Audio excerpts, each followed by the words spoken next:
Can you hear me now?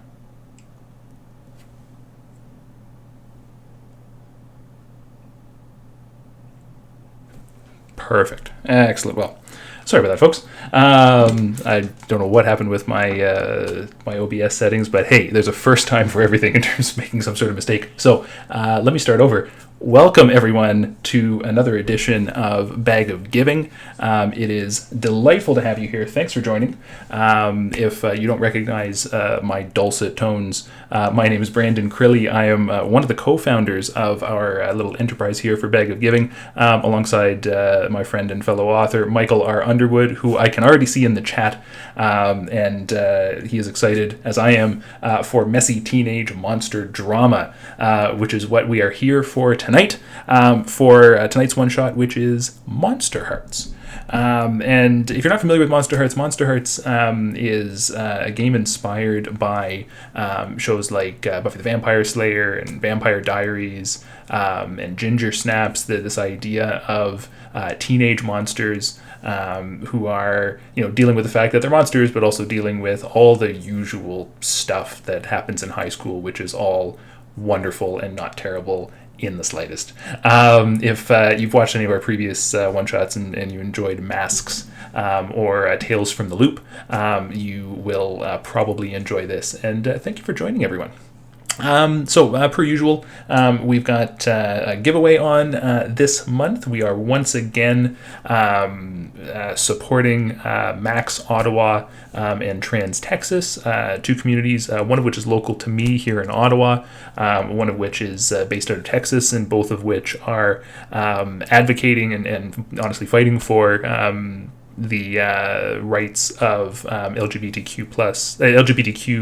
IA plus folks in those two communities, and we've already raised $225 for those charities combined. I would love to be able to raise some more, and our giveaway item this month is a story critique from fabulous author Primi Mohammed, and you can go and scope that out on our website.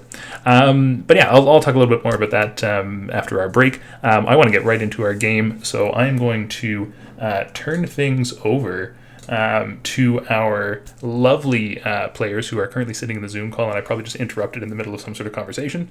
But this is my warning to them that we are about to go live. So yeah, thanks for tuning in, folks. I'm going to turn things over to Cat Rambo and our party. And yeah, enjoy this one shot of Monster Hearts.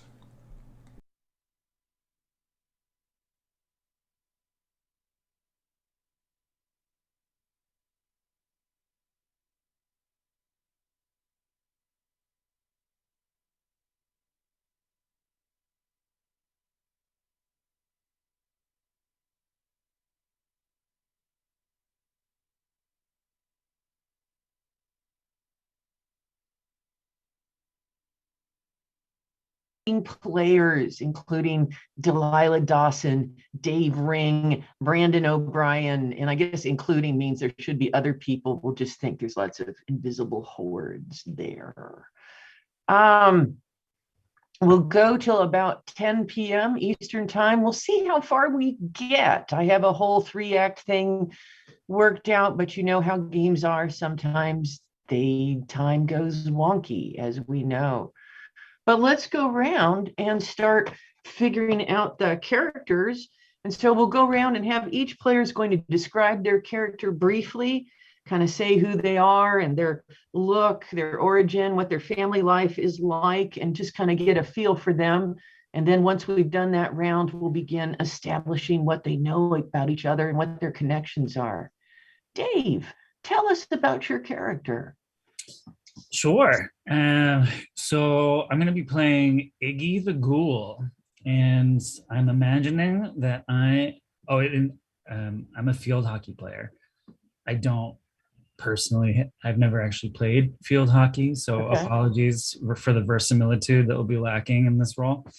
But I feel like I'm whoever the like offense is, who's just very large. So I'm like the 6'2" field hockey player who like is the bruiser.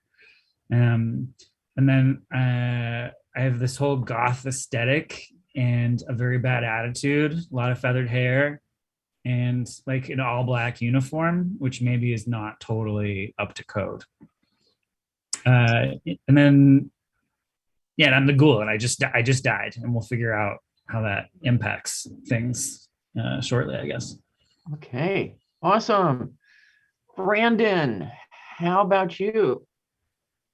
Hi, everybody. Brandon O'Brien here. My pronouns are he, him, or they, them. I will be playing the Queen playbook. My character's name is Drake. They are a very pretty, like, almost unnervingly handsome um, black teenager who appears like an ordinary, very handsome kid to everybody who looks at them, but is not actually humanoid. They just appear. They just appear very handsome. Just that kind of glamour that distracts everybody around them.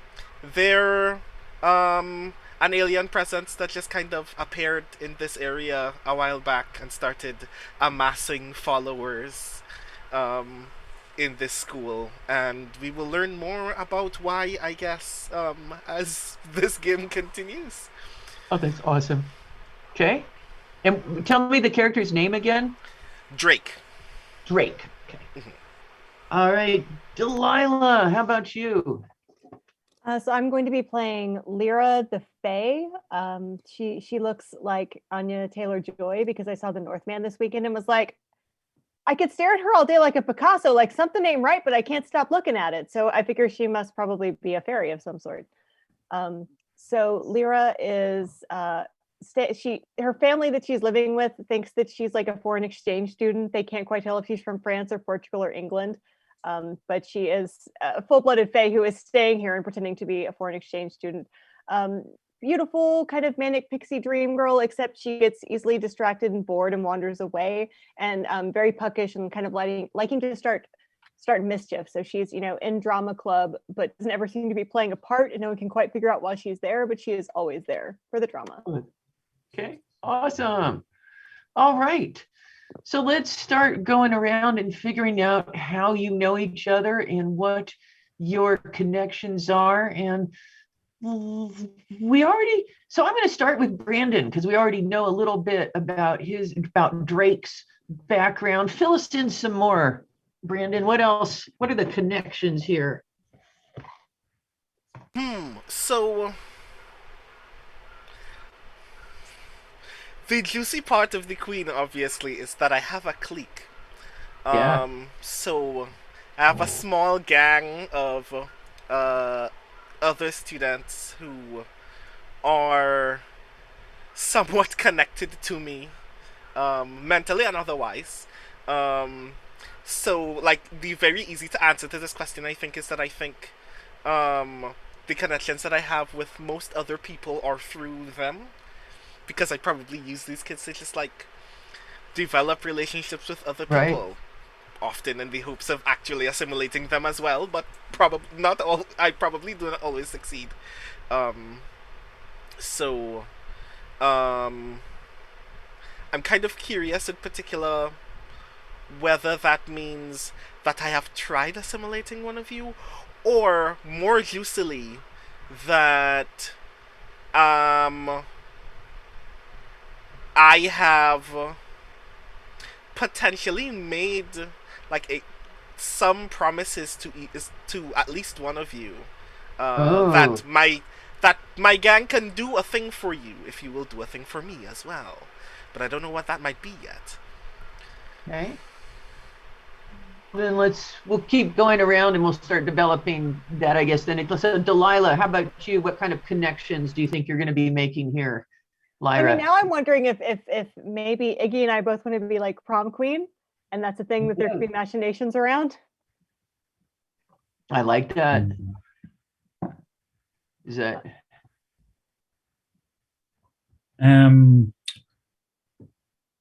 Yeah, I think, I don't know. I feel like my ideal situation is I think I want to be like prom king and take prom king from someone else. There's a whole, it's like I want a whole like queer takeover. Like we don't need a Nice. prom king. I want two prom queens here. Okay. That kind of energy.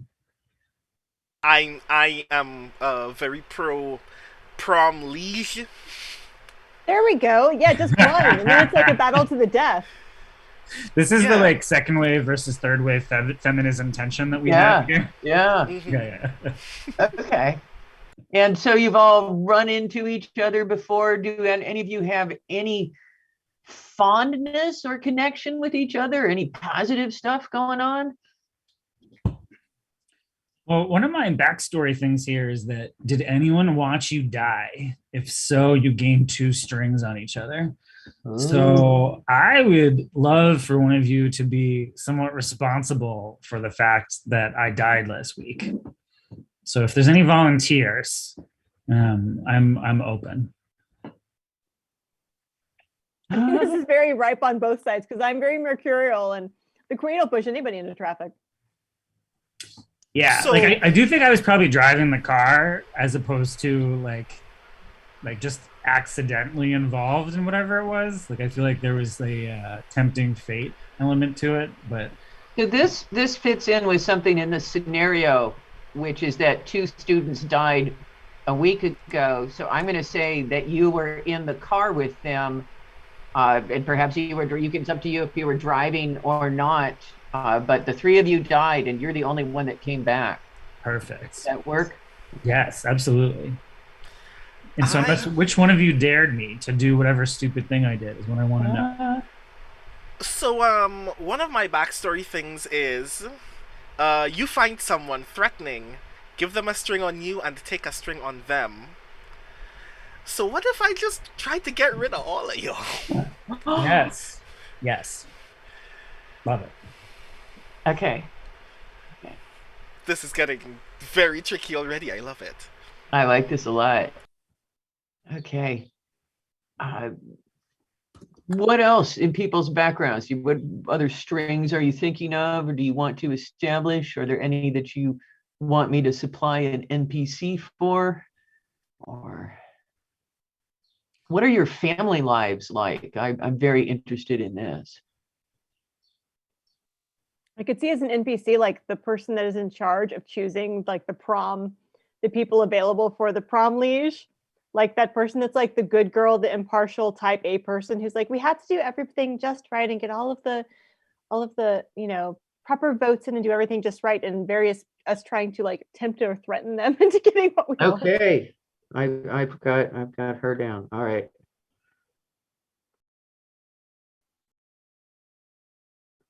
What other strings do you wish to establish? Any? Dave. I have another one here. Someone reminded you what love was when you thought that death had stolen it away from you forever. Give them a string. And since we've got this other thing going on with Drake, I feel like it's got to be Lyra for this one. So I don't know what happened like the day before school started, where somehow you reminded me what love was. What do you think it could have been? What do you think, Lyra? Maybe you were on your way to see me when you died in the car. Oh, and then I still showed up, but look a little rough. Like, that little makeup can cover that. I learned it all in theater. I'm imagining like my death was very much so like a death becomes her scenario. Like if that helps with the visual. Yeah. And so like lots of like just fixing the elements and Get a spray little painting. smudge on your eyelashes. Yeah. Okay. I know how to get blood out of clothes. It's fine. Oh, that's good. All right. Any outstanding strings that we should be thinking about? I know that I'm supposed to have a string each on 3 of the 3 members of my clique, but I haven't named them yet.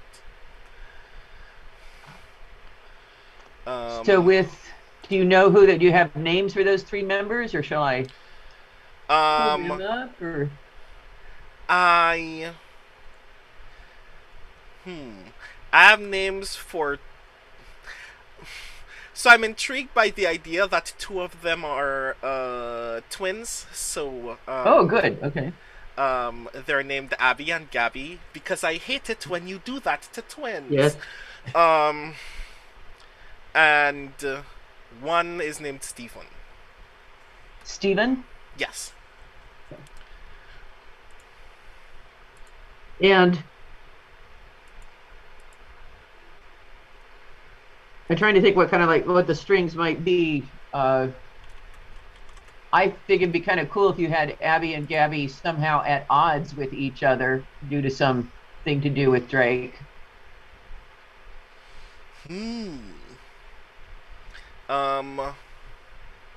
That would be particularly interesting. Like, I do think I like the idea of individual members of my clique, like, consistently, like, going out of their way to, like, one up each other in order to Yeah. gain my trust or affection. I like Which is that. weird Yeah. because I technically, like, may have some level of psychic connection to them anyway, so that's already kind of weird and creepy, but yes. Okay. Awesome. Yes, Delilah, you have to figure out whose fancy have you captured? It sounds like it might be Iggy. I mean, I'm 100% prepared to be in love with you, if that's useful. Okay. I mean, I'm too muted to be cackling, so thank you, computer, for that. It might be like a self-loathing kind of in love with you thing, because I'm Having watched the Batman recently and Twilight, I'm down for that. Perfect. Okay. So you have 2 extra strings on me, which means you have 3 in total, which should give you lots of room to wreak havoc on this poor field hockey player.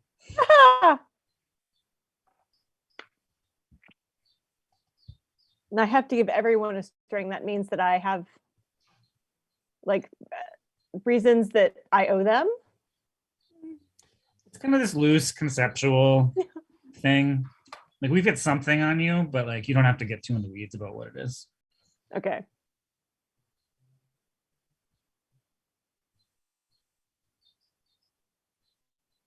Brandon is deep in thought here. He's plotting. I can tell. This is awesome. All right. So, how are we feeling about strings? Are we good? People happy? Okay. All right. Then I guess we'll start. Sorry. All right. It is a Monday. And the halls are full of students. People are bustling back and forth. You've got about 5 minutes before the bell is going to ring and you're making your way into homeroom. You can see in homeroom, there's a handful of students have already made their way into the classroom. There's Susie Miller, who is there. She's a kind of very uptight, sciencey student. She's very mechanically gifted. There's a kid who just calls himself Gloom, and he he's one of those kids who's kind of manages to be cool without really wanting to be cool. And I think perhaps because he just doesn't give a fuck. And so Gloom is there. He's kind of slumped in a desk towards the back. Susie is, of course, in the front row. There is Tina Wang is there. James Nakembe. There is Rosie, the janitor, is kind of bustling around in the back, cleaning up a mess. It looks like somebody might have puked back there. You're not sure, but it looks like it might have been earlier. So where, one by one, I'm going to have you saunter in and describe your entrance and tell me who you're sitting near and why. And I'm going to start with the person who enters with a bit of an entourage, which is Drake. So I feel like Drake likes to make a scene whenever they like come to class. It's supposed to be a big deal that I have arrived. Uh, um, I believe like we're all essentially like recounting that weekend's gossip because all kinds of all kinds of stuff must have happened over the weekend that are just juicy enough for me to need to know on this first day of school. Um, and as they're recounting all of these things to me, um, as we enter, I um, snap my fingers, and they all um, pick like seats in this classroom at three of the four corners of the classroom that I've like picked out for them precisely so they can pick up anything that I don't pick up in this class while I move all the way to the back and just kind of like put my feet up on the table and just kind of relax a little bit. Okay, awesome. All right, Lyra, how about you? How does Lyra enter the classroom, and where does she sit? She kind of dances everywhere, and I think that she is like has her backpack open because she's selling candy for French Club. She doesn't speak French. She's not in French class, but somehow she's involved, and so she's selling the candy and kind of going from person to person and being like, "Dollar, do you want the candy? Dollar, do you want the candy?" Kind of going around, seeing what's going on before probably sitting in the dead middle of the classroom, so she has like access to everything. Perfect. Okay. What about Iggy? How does Iggy enter, and where do they sit? Iggy rolls in right after, like, as the bell is still like lingering in everyone's ear, and is sort of like eyes trained on Drake as she walks in the room, because the last thing that Drake would have known is that they thought that she was dead. And she just beelines it for their desk and kicks their feet off of the desk. Okay. So is Iggy trying to intimidate Drake, or just kind of? I mean, is it a move, or is it without effort? But yeah, I am. Yeah. Okay. All right. You all go ahead. Sunshine, like that kind of vibe. Uh-huh.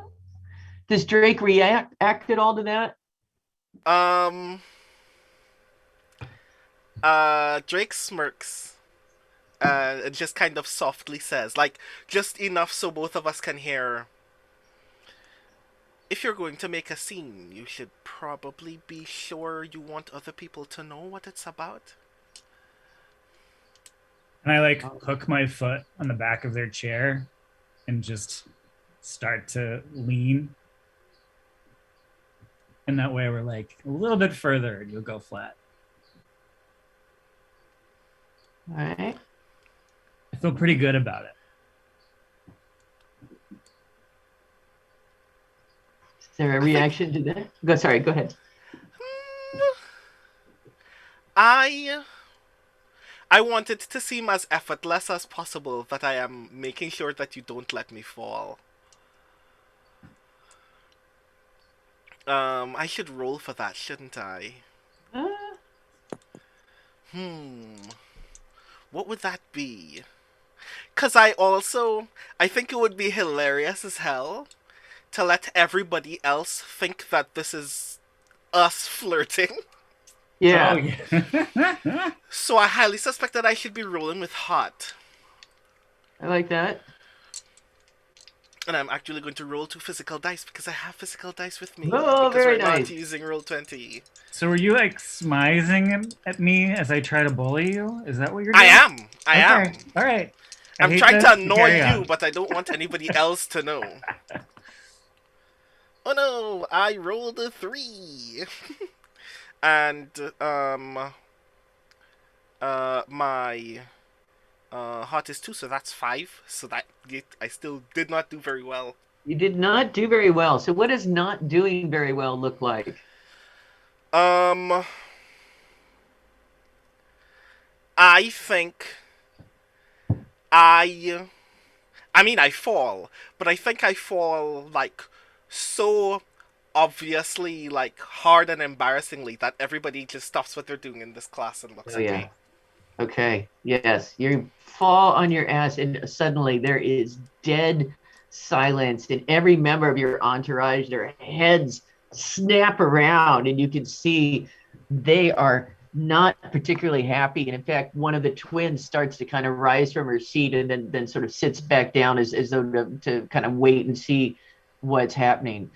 Uh, Lyra, you were kind of sitting there singing, and then suddenly everything went silent. And you look, and there was a big noise. You turn around, and there is Drake at the back of the room, and Iggy, and Drake's on the ground. What are you doing?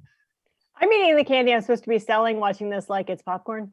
Awesome. All right. This is I attitude would of many of just the people. Go ahead. I have 3 strings on Drake, and I would like to use one so that when Drake falls, they break their nose in the ground. Oh my gosh. All right. Wow. Well, Drake, this is actually, there is, I don't know, I'll let you describe it. You know, it's your character. How is Drake with a broken nose doing? Oh Lord. Um. So I think the fall is obviously very embarrassing. It's not very graceful or anything like that. Um. But when I get up, I wipe some of the blood from my obviously busted nose. Um. I lick it off my fingers, and I go, "That's very cute. I hope that you still have some of that energy later." And I crouch down in front of you, and I hold my fingers in front of your face. And if you let me, I'm gonna unbreak your nose. I'm gonna set it. Oh Lord. Yes, please. And I do like a little, and then it's no longer askew. And then I just kind of like wide eyes, and then I walk away. Okay. The things you Awesome. learn in field hockey, damn. Just out there, just healing wounds for fun. I love this. Okay. Well, sorry, I'm not All healing you. right. I just mean, you know, like when you have like the thing, and then Yeah. I'm just fixing the thing. It's not like, yeah. This is hilarious. I love this. And you notice kind of towards the back of the well, kind of actually quite near you where Rosie, the janitor, has been cleaning up. You know, like she just doesn't even notice. She just like doesn't even give a shit. She's just like, oh God, they're at it again. And she just keeps on cleaning. She does spare a glance over to see if you got too much blood anywhere. And it is kind of like, yeah, maybe I'll come back later for that. And kind of wanders out of the room. Other the substantive, you do not see your regular teacher at the doorway. You actually see, it looks like somehow you've got a substitute today. Appears to be a tall, strikingly handsome Hispanic man, maybe in his 30s. He's got a little briefcase, and he strides in, puts his briefcase down on the desk and says, "Good morning, class. I'm Mr. Gonzalez. I will be your substitute teacher today. First, we will listen to the announcements." And strangely enough, at that moment, from the PA system, and we will begin the morning announcements. Good morning, people. This weekend's football game has been canceled due to the injury of Chuck Moss. Yesterday, we will all be visiting Chuck in the hospital. There is taking a collection up to send flowers. Please see Mrs. Pennywig in the office should you wish to make a donation. Anyone who bought cupcakes decorated with white and black checkered icing at last week's Latin Club bake sale, please return any unconsumed baked goods due to a completely normal and unthreatening complication. And then there's a pause, and you kind of hear in the background, you hear somebody kind of, obviously they don't realize the PA is on. You hear somebody say, "Are you going to tell them? I wasn't planning on it." "You really should, sir." No, I'm not. And then so the PA goes, all rumors of some sort of bad luck curse as a result of the untimely deaths of Sabrina Chase and Victoria Liggett, and it actually starts to mention Iggy's name and then breaks off, are unfounded. There absolutely will not be supernatural experts coming to cleanse the school today, and anyone you see wandering the halls is a school inspector. Do not get in the way of the school inspectors. And then you hear again a kind of breaking off this, what about the clubs? Do you think I need to say something? You really should, sir. No, the teachers can handle that. Good day. And then he said, that will be all. Have a wonderful day, students. And then clicks off. Mr. Gonzalez was standing there. He's been listening there with a kind of politely bemused expression. Has a piece of paper in his hand, and he looks at it. He's like, well, all right, he says, glancing at the PA. He says, apparently your school is doing something with the clubs, and you are now not going to pick your clubs. You've been assigned to a club, and you will be going to it after and on second period and getting established.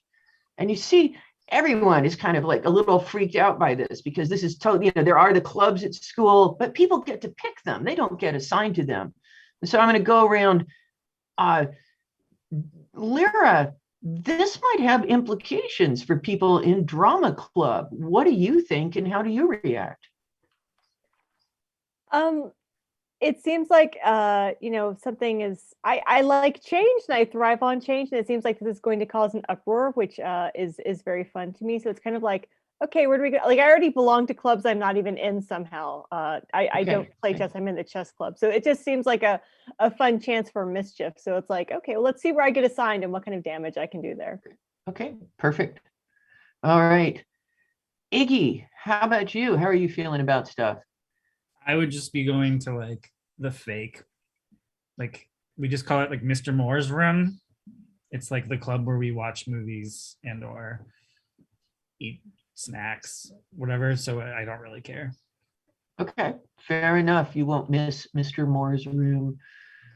Drake, this also has implications for you and all of your minions, who are all busily whispering to each other at the thought of this.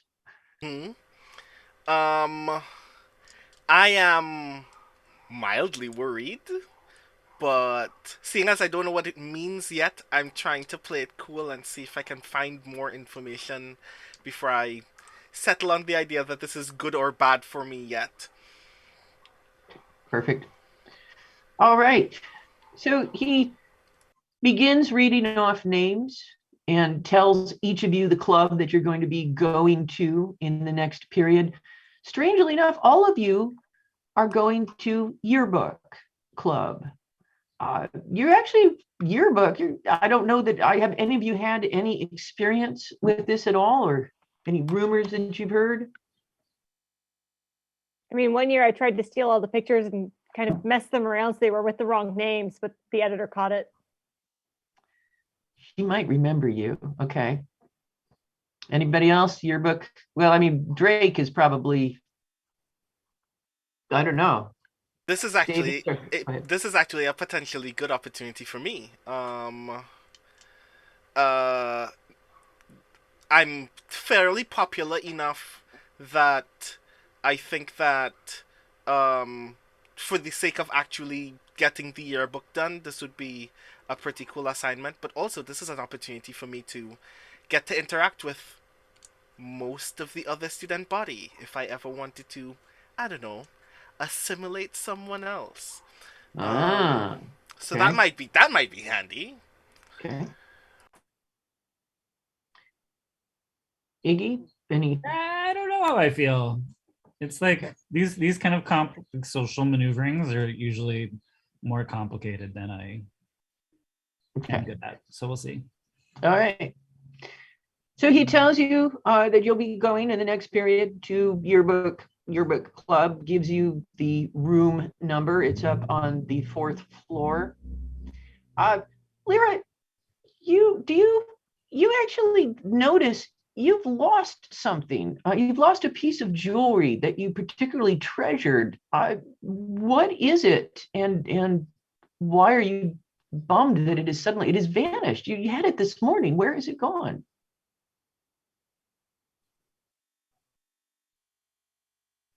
Me? Yes, sorry. Yes, sorry, Lyra. Yes. Okay. Yeah, it is a necklace with a fey stone in it that looks like an opal, but is of course something much more serious. But I took it off briefly when I was in the bathroom, and apparently it's disappeared. Okay. Do you make any attempt to look for it at all, or? Yeah, I skip out of class to go check the bathroom, but of course there's nothing there because nothing lasts long in a high school women's bathroom. But I can sense that it's somewhere in the school, and I'm going to find it. Okay. All right. Then I'm going to let you kind of do a montage of this is act one. So I'm going to have you finish it off. I would like you each to kind of give me a cinematic moment of how you leave the classroom. And I'm going to start with Iggy. Tell me what it looks like as you leave. I just am like a human wrecking ball walking into other people's desks on my way out the door and acting as if I don't care that I've bumped into all kinds of people who, I just don't care. You knocked into some people like Tina Wang, who's not very happy with you. Of course, you just shoved past without even. Yeah, I don't give a shit about Tina Wang. Yeah. Who cares about Tina Wang? All right. Lyra, how do you exit? I presume you're dancing. I mean, I jump up on one of the desks by the door because I'm watching to see who might be wearing my necklace or looking particularly guilty. Why don't you roll 2 dice and let's make that. I mean, it seems like a move. I mean, are you? Would you like to do something to try and find it? I mean, like intimidate people or look at people hard, or? Yes, I want to, be looking very hard and trying to spy some kind of evidence of this. Okay, go ahead and roll. 7. They're just sort of wandering past. You're not sure. All right, and Drake, how about you? How do you leave?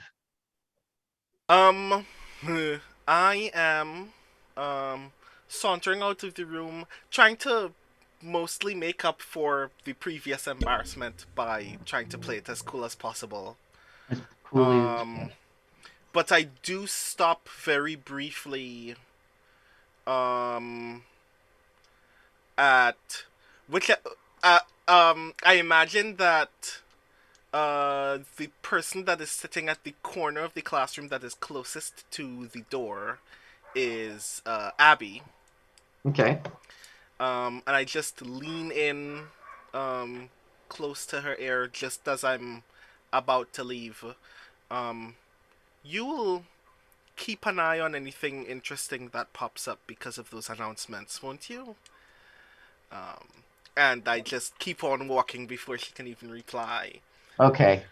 You can hear the vibration of the air with her nodding rapidly behind you. She's of course eager to do that. All right. So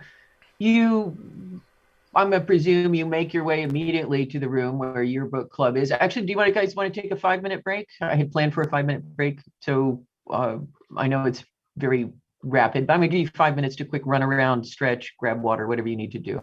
All right? Okay.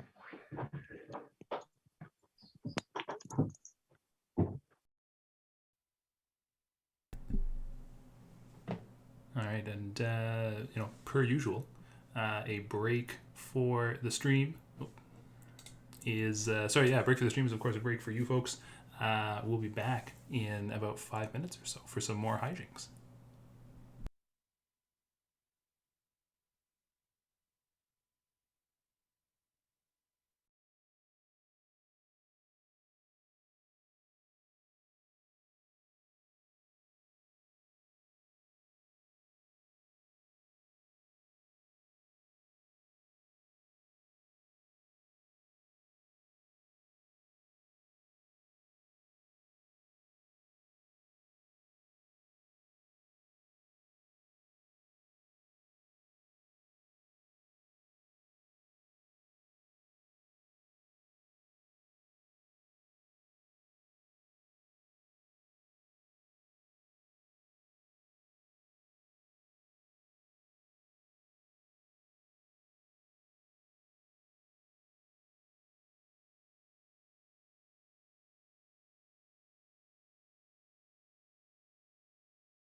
All right, good people out there in the internet. I'm going to turn things back over to our fabulous party in just a second for more hijinks involving assimilation and what else are we talking about? Mischief.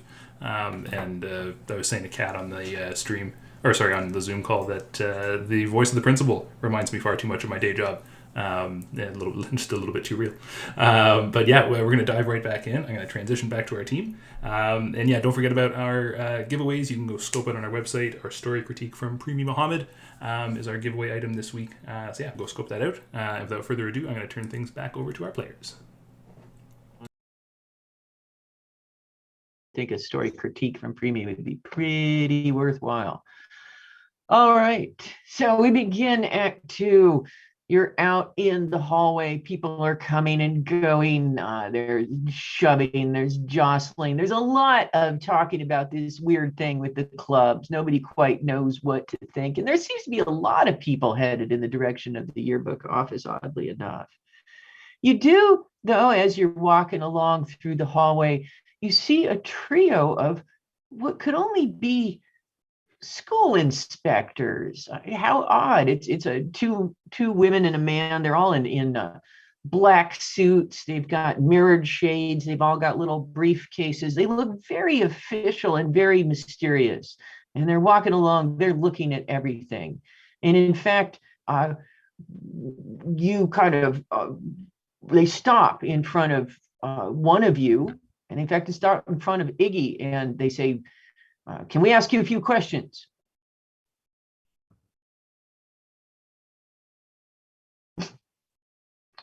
Have you seen, and they're just undeterred by this, have you seen anything strange around the school? Besides your face? All right, this one's no good. Okay, so they turn around to Lyra. They kind of like shove. They're just like, and it's clear that from this, they have been dealing with teenagers quite a bit so far today. They're not used to it, and they're not very happy about it.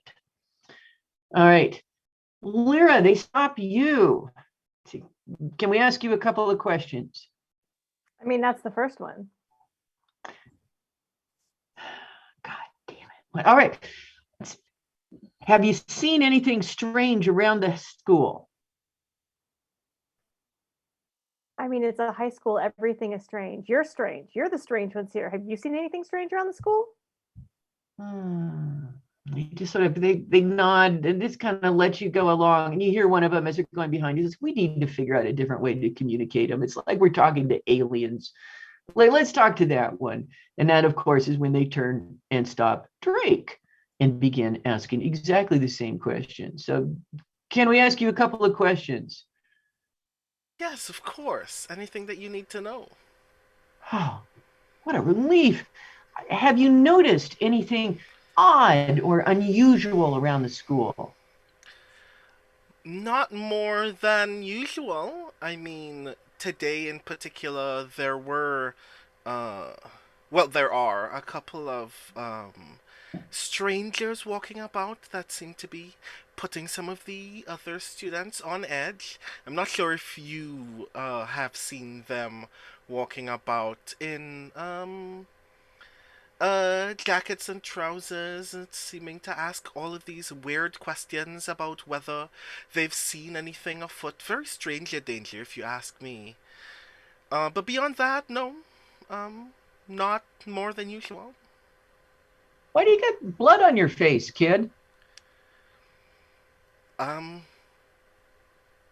Suffice it to say, it's rough out here for teens. But I'm fine. It's just tis but a scratch. You don't need to go to the student nurse. Oh, no, I'm fine.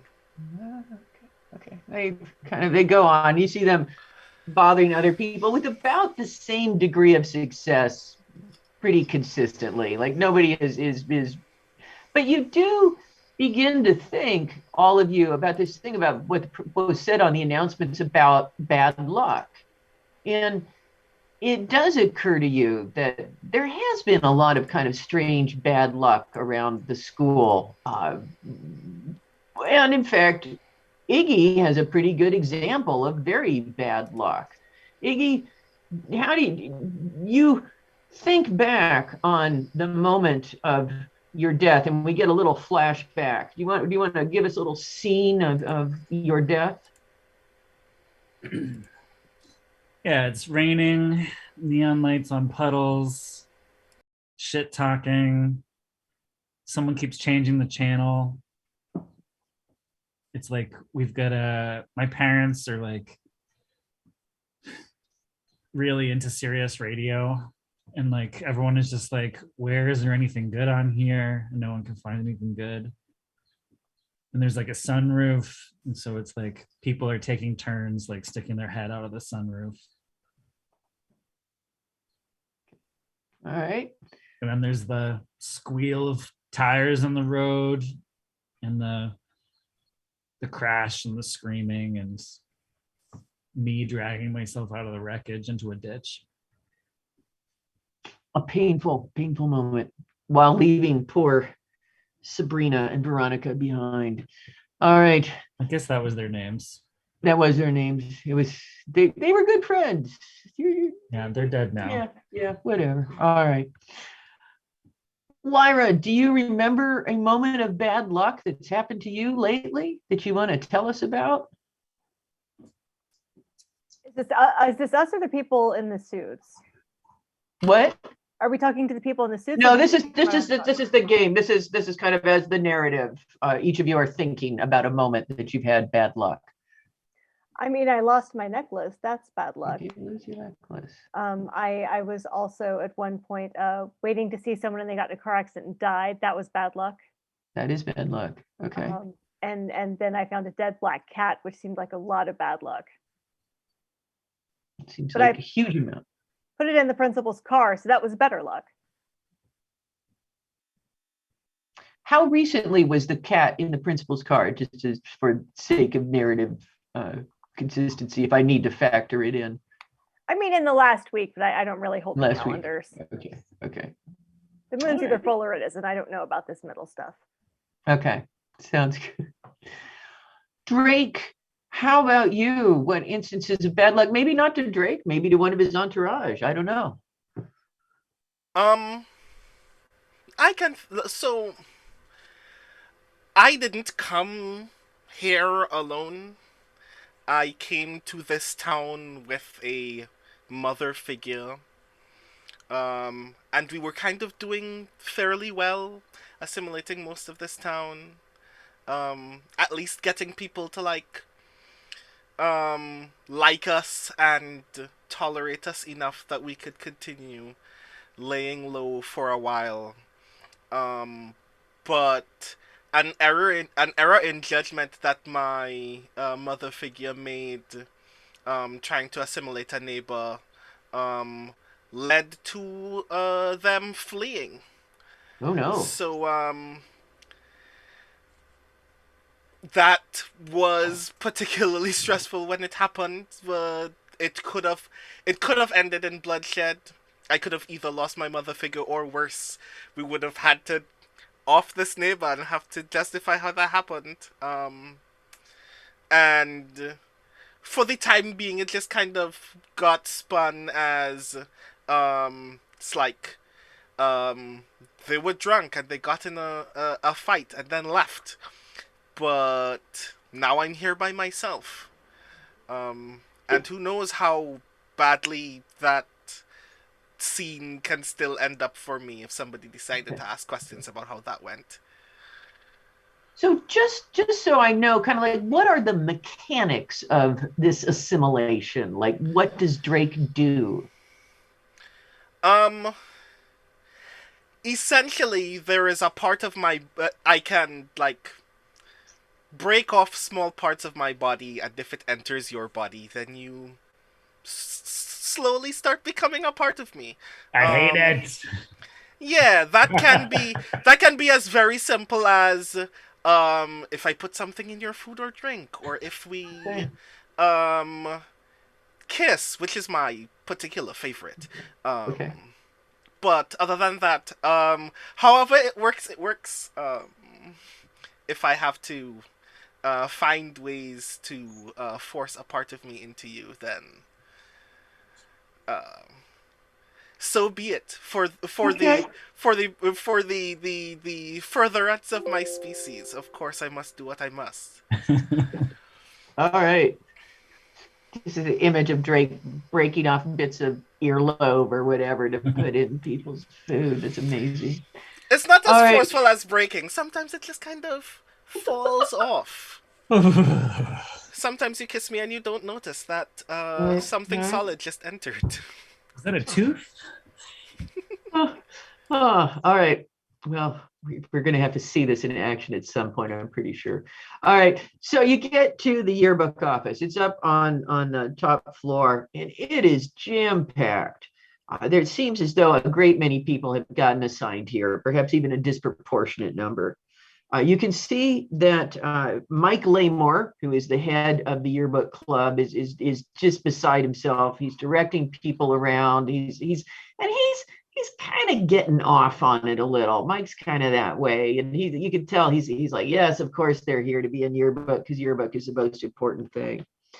You also, all three of you notice there's that goody Maureen Nagorski. She's the one who's the head of the prom committee, the one who knows all the prom stuff that Lyra has a connection with. She's there and she's bent over a computer, kind of tapping away, perhaps working on something prom related. You don't know. You guys come in the doorway and Mike looks up and goes, God, 3 more. And you see him just kind of do this, and he goes like, what do you want to work on? And he suddenly just sort of snaps that at Lyra. What do you want to work on? Photographs. I can take Photographs. pictures. All right, photographs. I won't mix them up at all. Oh, wait a minute. Yeah, I remember you. You're that one. I'm All helpful, right. and I know everybody. He looks like he might be about to order you out of the room. He is clearly very unhappy with you. Are you going to let yourself get ordered out of the room, or are you going to try and prevent this in some way? I hold out my hand and I say, okay, let's talk, but promise you'll listen.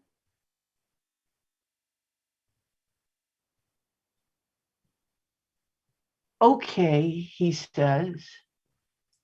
Is that the fairy contract move? Oh, it is. All right. So let's roll it. You need to roll it and we'll see whether he actually agrees to it is what we need Okay. to do. Do I roll both of them? Both of them. 11.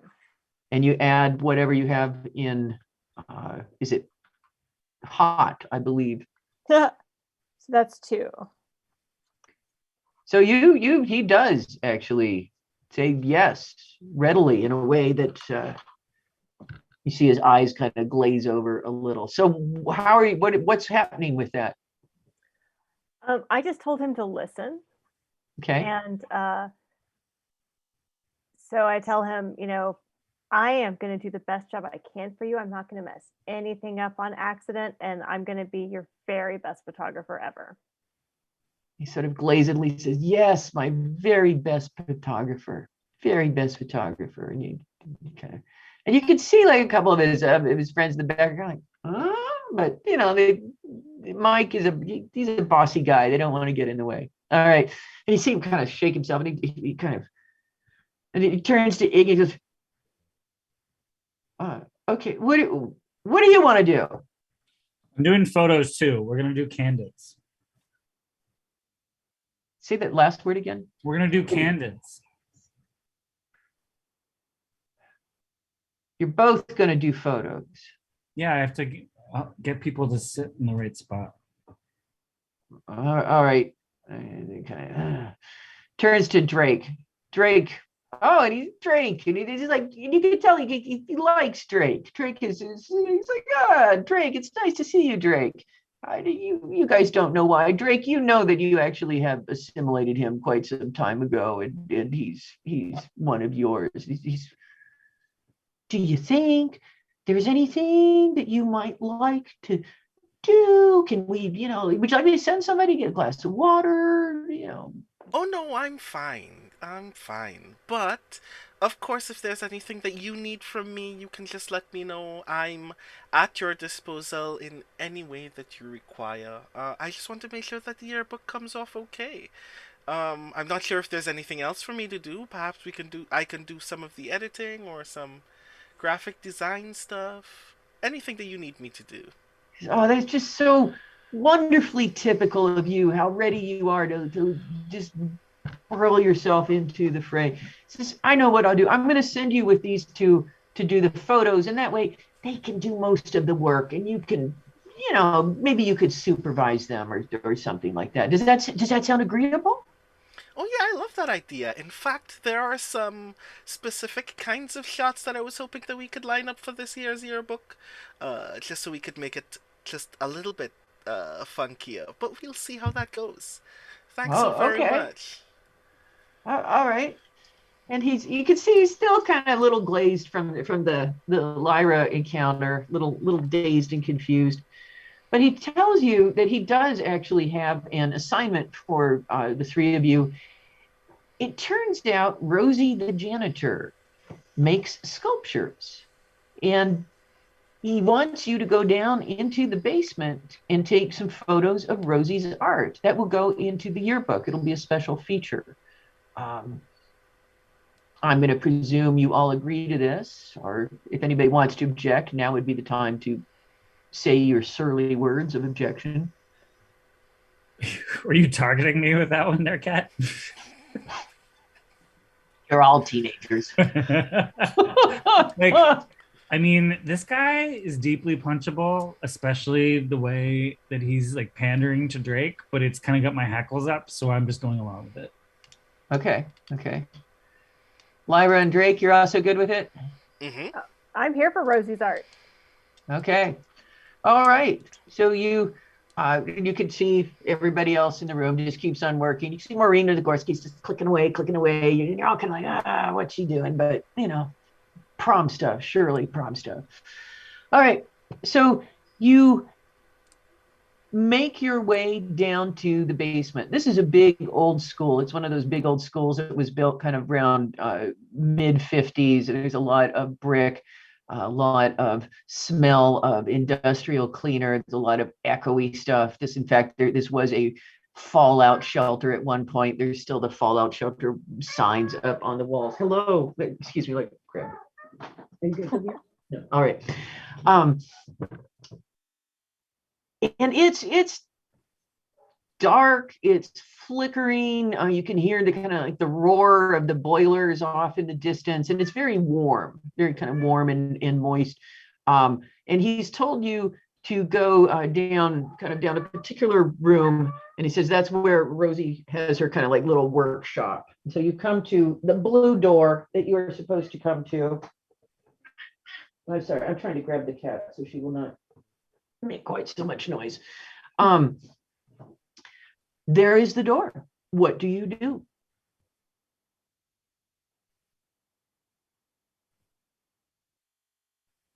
Drake is very obviously leaning at a nearby wall, just waiting for somebody else to make a decision. Yeah, I would assume that Iggy would bust through, so I just kind of wait patiently.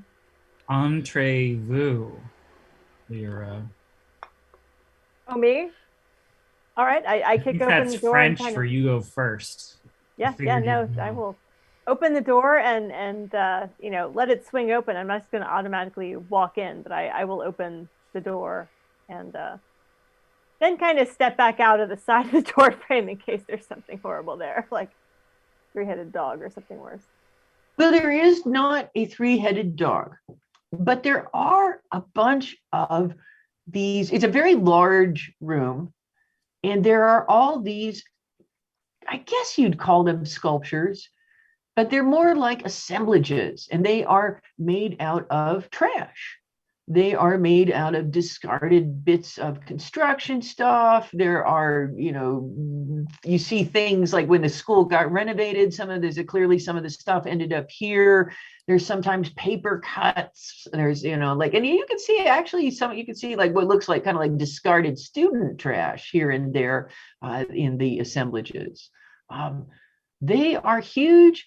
They are monumental. There is no one else in the room. Rosie is not there. What do you do?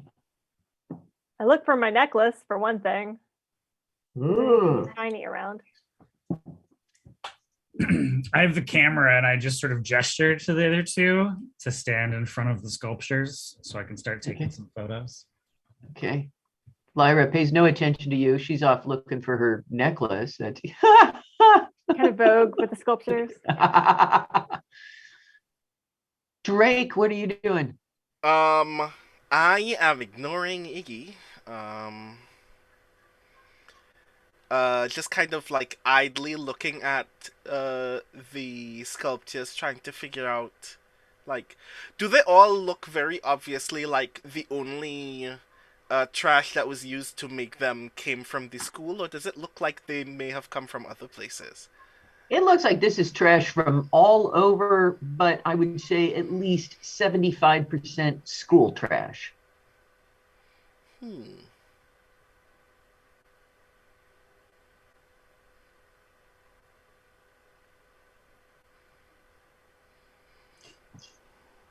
are you going to ignore me, Drake? Turn around. I'm taking pictures. You're taking pictures of these things, not of me. I get like real close, like I'm going to push you into a sculpture. I turn and face you, just as close as you've gotten, and go, is there a reason why you're upset with me? Do you just want to say it?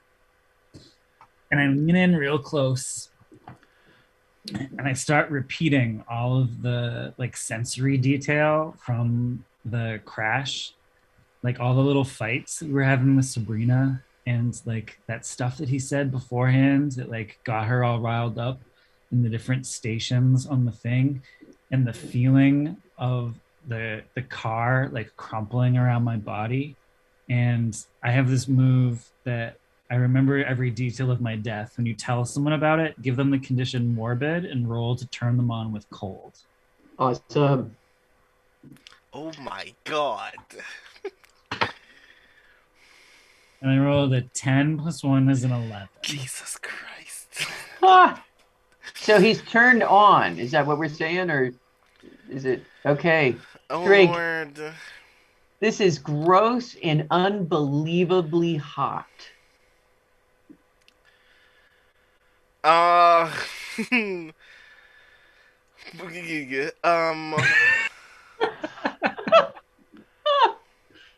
So it says on a 10 up, gain a string on them and they choose a reaction from below. And your choices are, I give myself to you, which is very drama. I promise something I think you want, or I get embarrassed and act awkward. Oh Lord.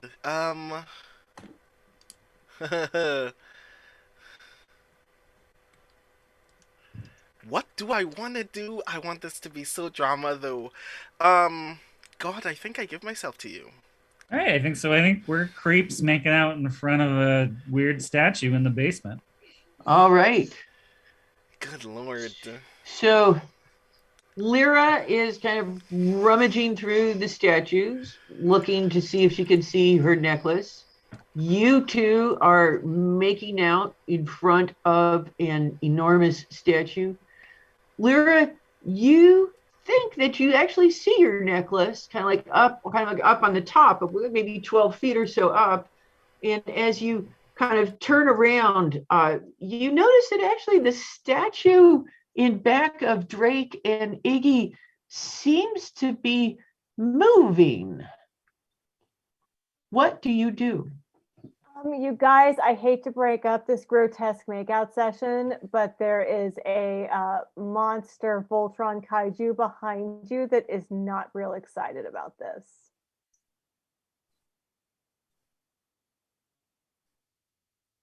How do you react? I am not paying attention to Lyra. I am too into this at this moment. Somebody else will need to get my attention at this point. I feel like, well, the statue's behind you, so I am the one who like could see it, like over the event horizon of this makeout. So you could notice it, yeah. Yeah, so I feel like it's like mid biting on your lip that there's like it goes from like kind of like terrifyingly horny to like, wait, what? And then it's like a record skip moment. I only turn around when Iggy notices. This is an enormous 15-foot tall assemblage of trash in a roughly humanoid form, and it might look like nothing so much as an enormous trash golem if one were in D&D terms, which we are not. Lyra, what are you doing with the interact with the golem? I am pulling off something off of the nearest sculpture. I don't know what it is. It looks like, maybe the guts of one of those old clocks that hangs on the wall, and throwing it at the golem's head. Okay. Why don't let's roll on and do volatile and see how well that works. 7. 7. Okay. So you reach out and you grab a kind of like break off this stick thing from the arm of one of the other assemblages, and you throw it, and it just kind of like hits the thing and bounces right off, and it's doesn't even really notice you. It seems to be more fixated on Drake, who is immediately in front of it and the closest. In fact, I will go to Drake. Drake, what are you doing now that you have noticed there is an enormous creature? I am running away. Okay. And no, yeah, I'm just gonna run. It like my instinct is, because my hands are on Iggy, I want to take Iggy with me, but I am really just running. If my body betrays me in that moment, that's between my body and Iggy, I guess. Okay. So I'm gonna roll with volatile. Okay. Which I have. Just to make sure, -1. So I rolled 5. So I did not get very far. So you and Iggy are somewhat tangled up still, and you try to kind of get past and just sort of manage to make yourself more tangled. Iggy, what are you doing? I think I'm like, the whole like captivated by a train wreck kind of vibe. Like that's definitely my perspective, especially if it wasn't before, it definitely is now. So I like step closer to it, but not in like a thoughtful way, just in like a what the heck is this kind of way. Okay. All right. That mindless curiosity that may not serve you well. All right. So this thing is like, and it is disgusting. Let me just make this clear. This is not a kind of charming, artful conglomeration of trash. This is a disgusting conglomeration of gross things. And it reaches out, okay, and it is in fact reaching directly for you, Drake and Iggy. It was reaching originally for Drake, and now you're just both so completely enmeshed that it is kind of like its arms are coming to grab you, and I will let you react before the arms grab you. I think I just gotta like try to like David and Goliath it. Like I try to jump on it. Ooh, I like that. Okay. Yeah, it's not smart. And No. I'm like wishing I had my field hockey stick, and I don't. Yeah. But I'm just sort of, yeah. Well, let's see a volatile roll then. Yeah, I'll lashing out. So volatile is 2, and I rolled a 6 + 2 is an 8. Okay. So I You harm don't them with really- problems.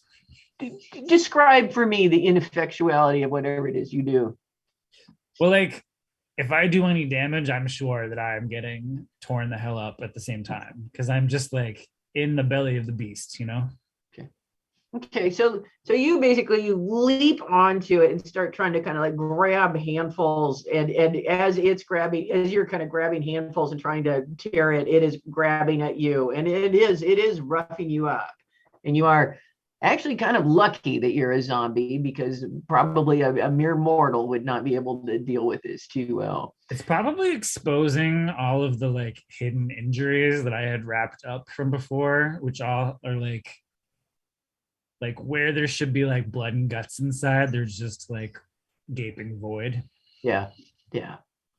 It's bits are. This is a very disturbing sight. Lyra, how about you? What are you doing? Um, can I like run around behind it and like kneel behind its legs and give Izzy the universal sign of, hey, shove this thing and I'll trip it because I'm right here? You can certainly make that attempt. Yeah, I want to try that. Let's trip this guy. All right, let's. I think volatile is pretty much the fighting stat as I understand it. So. Oh, 4.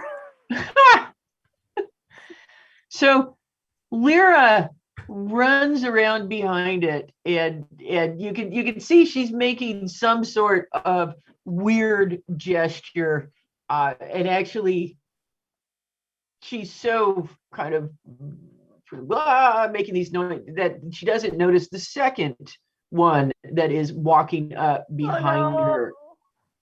So, Drake, do you want to do anything? I do. I think what I want to do, and I'm mostly like following Lyra's lead at this point, is that I take like one of these smaller sculptures in this space and try to slam it against this thing such that I am also trying to at least throw it over, if not like seriously injure it. So I guess I should roll volatile. Oh my god.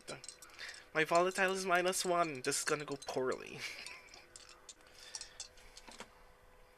5. That did not go well. Okay. It does not go well. Tell me how it goes. Describe it to me. I think the sculpture just kind of explodes in my hand, and like shrapnel hits me in the face, and I just kind of fall backward. Even gets your nose starts bleeding again, perhaps a little as you get smacked. Like all right. Scrapes me on both sides of my cheeks and stuff. Like it just kind of exploded. All right. I'm going to make the monster roll narrative purpose. All right. The monster kind of tries to grapple with Iggy and is having a hard time kind of getting hold simply because Iggy is moving around enough. But you can see it is trying to grab you with 2 big hands. The other one behind Lyra, you kind of like suddenly feel a swish through the air, and it feels as though something tried to grab you directly behind you, and you can now turn around and notice the thing that is attempting to smack you.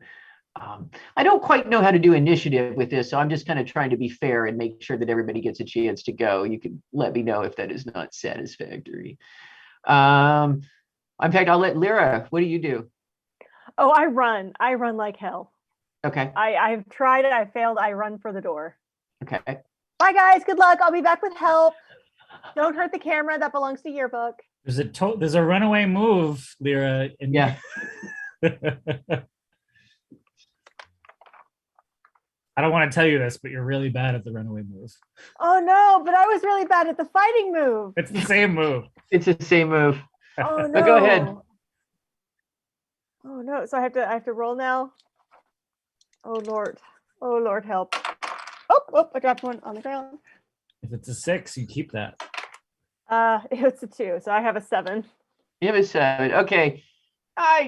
You do not make it to the door. You do kind of manage to get like 10 feet away from the thing that's grabbing at you, but you don't make it to the door. Iggy, how about you?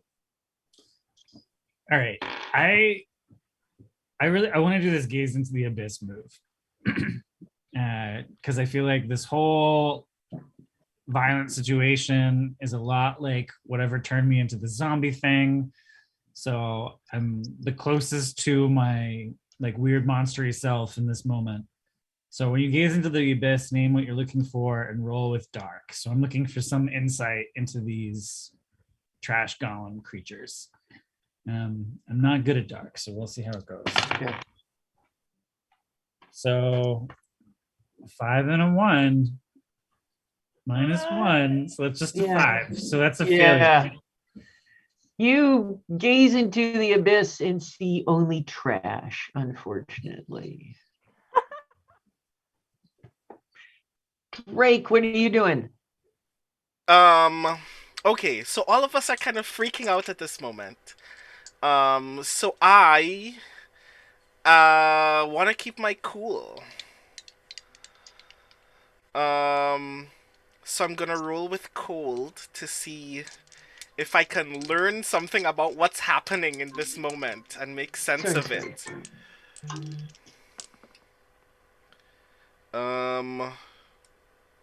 Right, and that's 8. Okay. So when you roll to keep you cool on a 7 to 9, the MC will tell you how your actions would leave you vulnerable, and you can choose to back down or go through with it. So if you want to maintain your cool, you have to kind of like stay there where it is, or you can lose your cool and back away from the situation.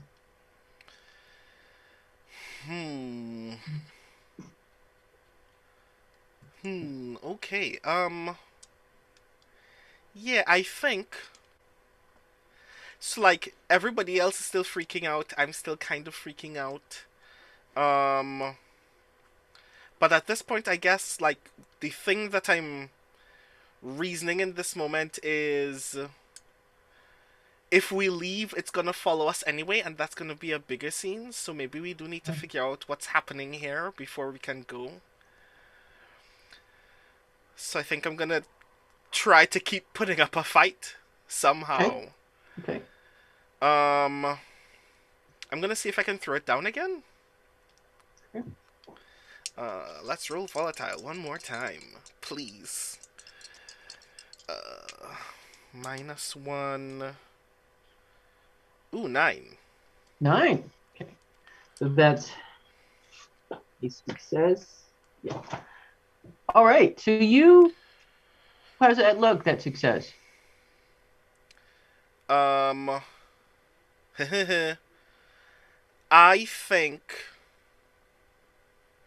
think I don't know what I'm doing for the most part because I'm still freaking out.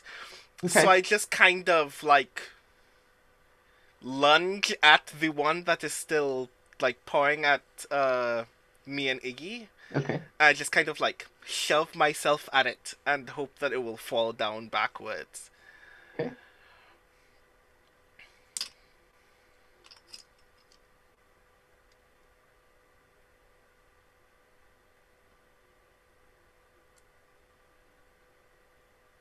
Are you rolling for that or? Oh no, that was the 9 Oh, that okay, I rolled okay. earlier. Yeah. All right. Okay. Okay. All right.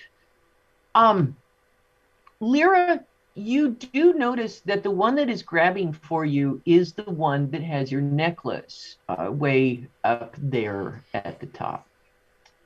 I'll give you that information. What do you do?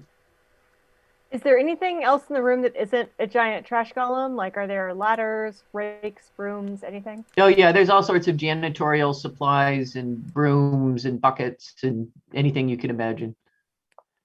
Can I grab a broom and try to knock my necklace off this thing? Yep, you can. Let's roll and see if you do it. Oh Lord, have not been rolling great tonight. 10. 10. Okay, you knock the necklace off of the crash golem, and it stops moving as soon as you do that. Thief! That's what you get. Meanwhile, the other one is still grappling with Iggy and Drake and kind of looking pretty menacing. I'm going to just let you keep going. This is not, it's not. The encounter is terrifying, and it is painful, and it is also, again, I want to emphasize, it is disgusting and smelly, and this is trash that you are grappling with, so it is unpleasant. Iggy, what are you doing?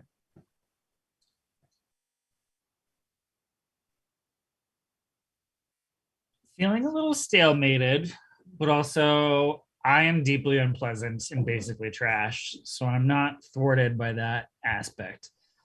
I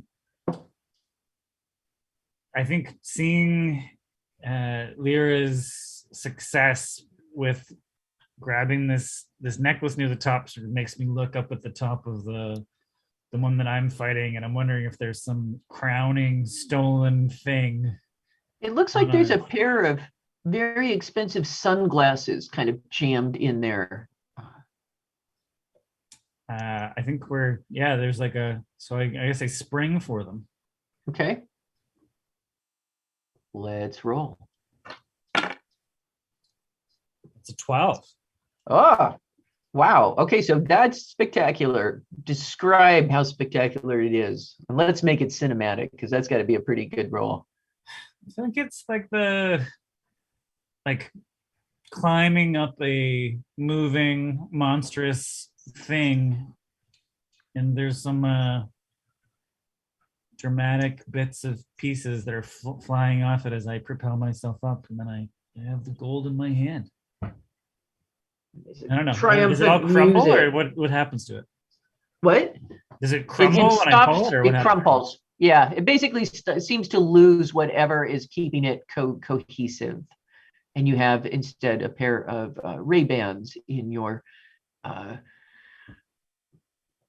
possession that you actually recognize as belonging to Mike Langmore, because he must have lost them. You remember him making a big fuss about losing them a few weeks ago. Well, they're black, so they don't clash with my aesthetic, so they just go in my hair. Awesome. All right. Heedless of however gross they might be. So there you are in this room with trash sculptures and non-working constructions. What do you do as you stand there amid the rubbish? Take pictures for the yearbook like we're supposed to, like getting in with the sculptures. Okay. You seem rather unbothered by the fact that trash tried to kill us, Lyra. I mean, this is high school. Trash is always trying to do something. You shouldn't talk about yourself like that, Drake.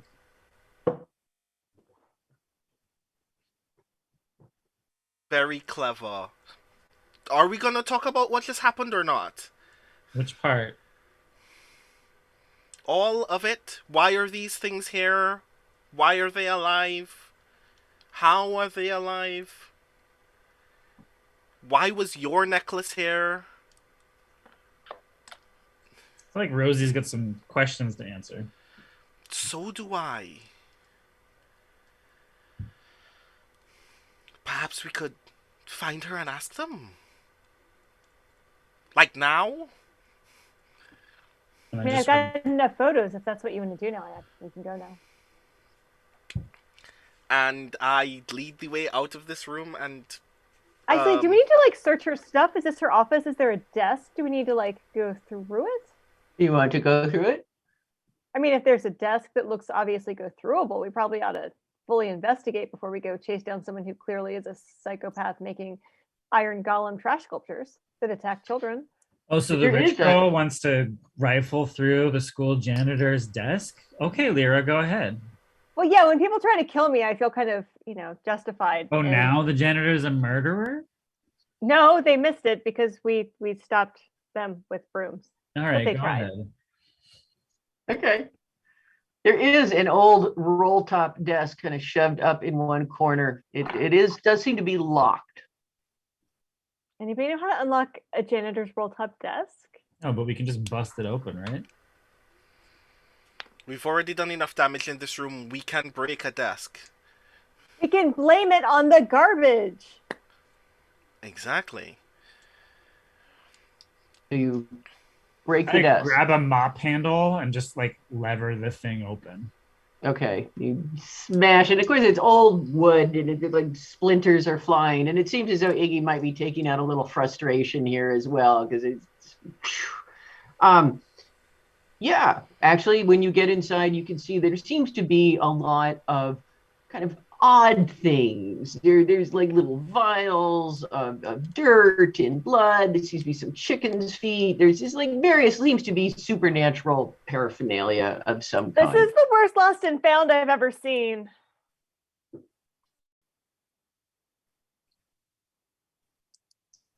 I feel like I'm This just like is- sifting through it, but I'm not really looking with anything clever in mind. Anything stand out to us? No. You do find a little box that looks like it's trinkets that might be made, going to be the hearts of other trash constructions. You find a box with a ring and a barrette and somebody's very nice fountain pen in it. Oh, we got to take that. It's public service. Yeah, I hand it to Lyra and it's like, stick that in your purse or whatever.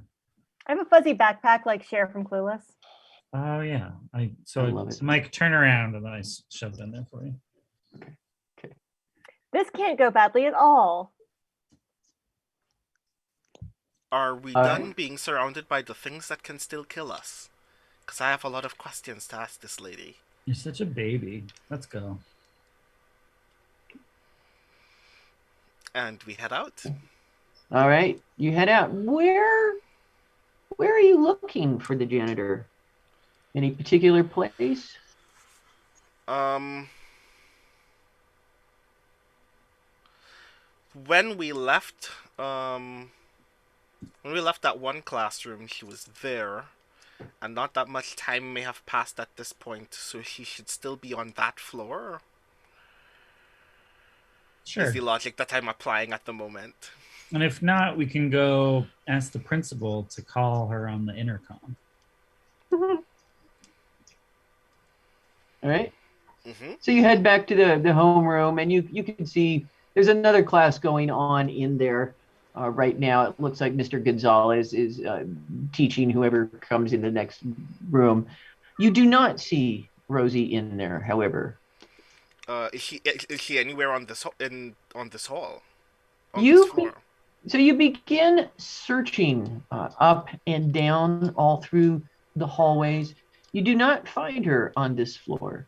You do notice there are still the people in black suits wandering around with their briefcases. You run into them a couple of times, and by now they seem to have sort of given up on asking teenagers anything, and they're talking to teachers. Then they're kind of taking things like instruments out of their cases every once in a while and seeming to examine a particular corner and kind of sweeping and making little notes and then kind of shoving stuff back in the briefcase. God, I want to try a thing. You want to try a thing? I want to stop one of those strange folks. The school inspectors. Yes, I want to stop one of the school inspectors. Like I separate myself from Lyra and Iggy, and I'm trying to like flag one of them down to come towards me. And you see one of them notices your attempt. It is one of the men, and he looks over at you with a kind of like what gesture. I have something that I have to tell you, but it's kind of secret. But I know that you were asking about weird things. I just want to know that I want to make sure that you know this. Is this another prank? Because we've been having pranks. Like this is it's you kids. You think this is funny? Scout's honor. I'm absolutely sure you're gonna want to hear this. Scout's honor. All right, kid, go ahead. Let's hear it. How close is this inspector to me at this moment? Well, About a foot away, maybe. Um, it's a secret. I need you to come closer. Can you? Why don't you roll? Why don't you roll hot just to see if you can get him to lean particularly close? Mm-hmm. 6 and 2 is 8. That's he's not. He leans a couple inches, perhaps. Um, is is he close enough? In fact, no. I'm gonna assume that that's not close enough, and just go. I think our janitor is up to something. Have you seen her anywhere? The janitor. We were just in the No. base. We were just in the basement where, like, she made all of these weird things, and it just seemed very creepy, and like she had stuff that seemed like she had stolen them from other students, and I feel like we need to find her right away. Huh. All right. But you Well, can't let anybody else know until we know that, because, I mean, she works here. I wouldn't want us to accuse her of something as just... But it seemed really weird. all right. All right. He says, "We'll handle this. We'll handle this. It's all good." And he runs over to his compatriots, and you see them all kind of like earnestly talking, and then they run off in another direction. Um... Hmm.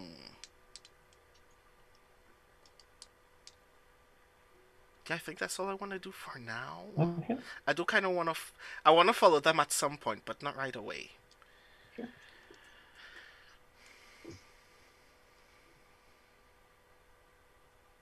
People are coming and going. It is again the period between classes. You see people passing. You see Maureen Nagorski on her way to the cafeteria. You see Tina Wang on her way to the cafeteria. She actually does look like a lot of people are kind of heading that way because it is about that time. How would they handle this in France, Lyra? Oh, in France, they would just banish people to the oubliette, which is French for a place you put people to forget about them. Très bien. Gracias.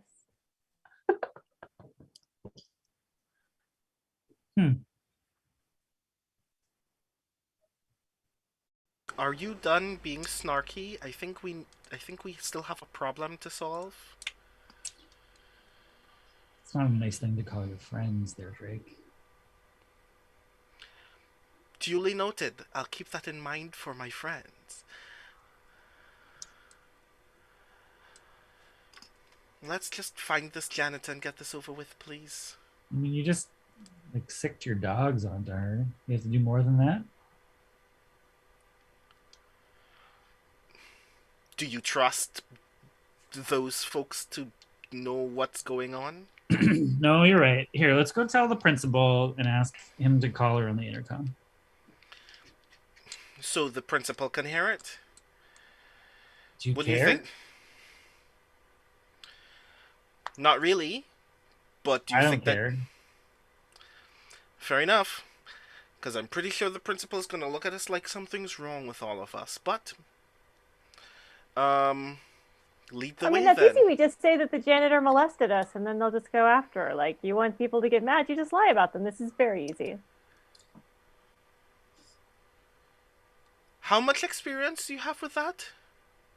With janitors or with... Never mind. Let's keep going. And we head over to the principal's office. Okay. You head over to the principal's office, and there is the door opens, and you can see his venerable secretary, Mrs. Pennywig, sitting there, and she looks up at the three of you. Her eyes narrow slightly. Mrs. Pennywig has been here for decades. She has dealt with many teenagers, and you can tell she's not not maybe as gullible as some, and maybe even, in fact, predisposed not to believe you. And she says, yes. And I like elbow Drake forward, and I'm like, distract her. And then I like look back at Lyra, and I like point at the room where the intercom is.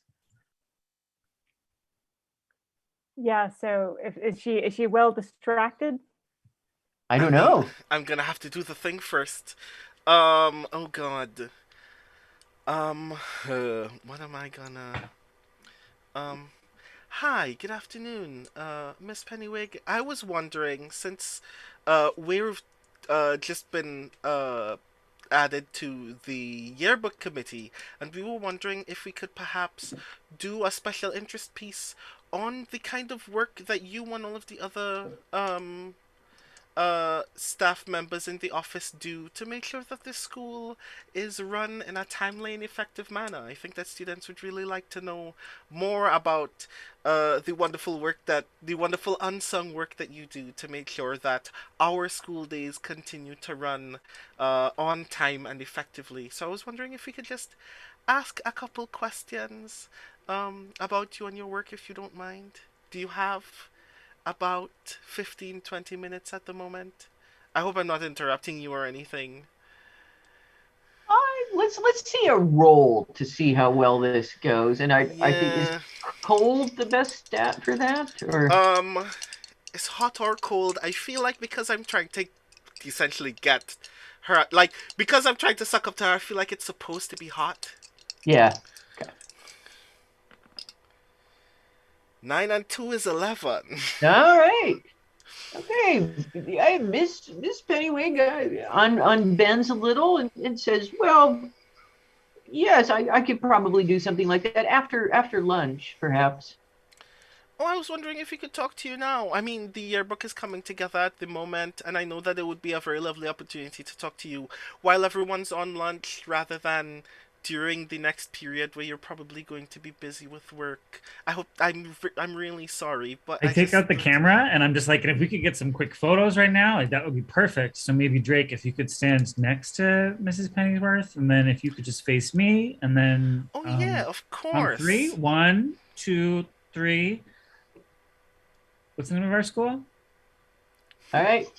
She's into it. She's ready to be photographed. So is Lyra sneaking into the office while Yes, this is going on? sneaking into the intercom office. Okay. I'm gonna make you roll. Ah,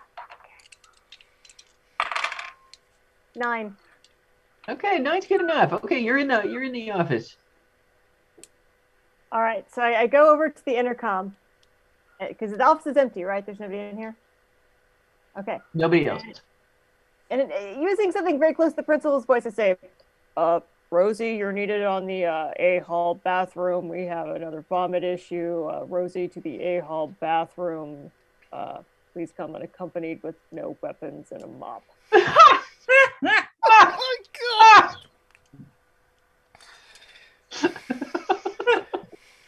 All right.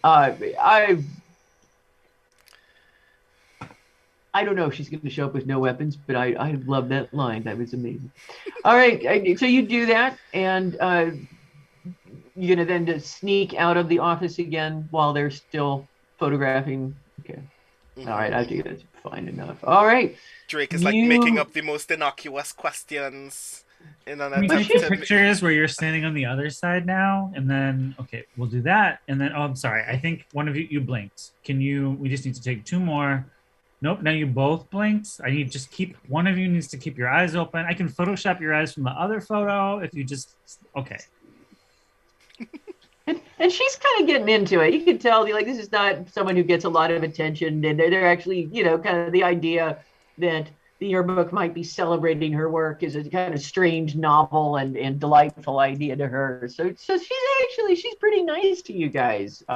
She's says, do you need me to write you a pass to go back to class? Are you good? We would love that very much. Thank you so very much. So she writes you a pass to get you out, and you exit. Are you going to the what is it? Was it the AU hallway bathroom? The A hall. A hall. Okay. All right. So you go, you start walking down the hall, and you actually see Rosie exit the cafeteria and heading that way ahead of you by a few people. And you can see that she's probably going to get there before you.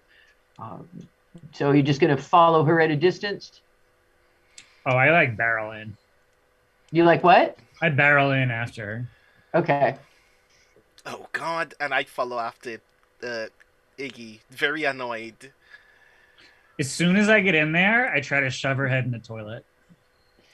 Well, I'm actually going to make the chase. This is going to be the end of Act 2, and then we're going to move to Act 3.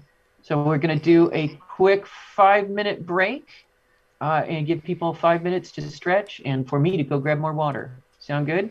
Mm-hmm. Okay.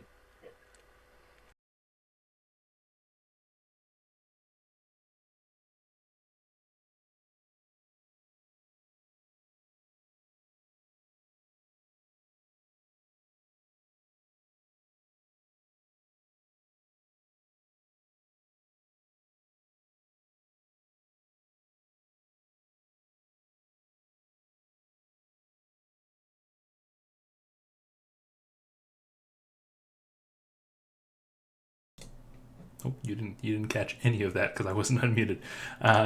Yeah, so just a reminder that the break for the players is a break for you folks, lovely internet people. We will see you back here in about 5 minutes.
Hello again, people out there in Bag of Giving land, and thank you again for tuning in. If you're just jumping on, we are about to enter Act 3 of our Monster Hearts one-shot with Cat Rambo, Delilah Dawson, Dave Ring, and Brandon O'Brien, where, banishing people to the oubliette is apparently a thing, and where reliving a near-fatal tragedy is a major turn-on. We're doing things here in Monster Hearts, and having a blast. I'm going to turn things right back over to our players. Hope you enjoy the final bit of our one-shot. All right. Well, for those that forgot what happened 5 minutes ago, we were about to enter the bathroom in pursuit of Rosie, the janitor, who seems to have some sort of mysterious ability to create trash golems. All right, you are confronted. There is a bathroom door. It is actually open, and there's one of those signs that says janitor at work. What do you do? Let's start with Iggy. I just head in there like a jerk, and my intent is to yell at Rosie and shove her head in the toilet. Okay, fair enough. Lyra, how about you? Did she leave a cart outside or take it in with her?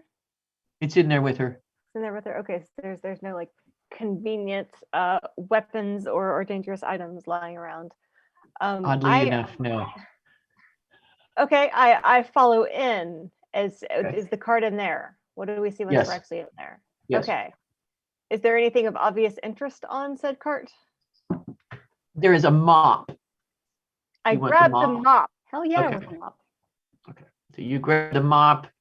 Iggy runs in. Drake, what about you? What's your entrance like? Pig. I follow them into the bathroom first and go, I don't know why you had to make a scene, and then I step back out of the bathroom, close the door, and I'm just gonna stay there as a lookout. Like, staying as close to the door as possible that I can hear whatever is going on, but I don't want to see it. Okay. So Iggy charges in with Lyra behind her, grabbing the mop, and you can see Rosie is down at the end, scrubbing away at what looks like some sort of odd stain. She looks up, startled when you enter. Iggy rushes at her, and maybe a roll as far as kind of like physically manipulating would be good. Yeah, no, I mean, I'm lashing out for sure. 6 + 4 + 2, but I think I'm also doing my hunger here, so that's a 13. Okay, all right, that is quite a success. Do you want to tell us what it looks like? Yeah, I'm like shoving her head in the toilet while flushing it and saying, what the hell are you doing? Okay. Lyra, you're there with your mop. What, are you just standing by while this goes on? Yeah, I mean, it sounds like it's well within. I'm just waiting to be helpful with a mop. I mean, I guess I could gently slap the mop on her head to, as punctuation.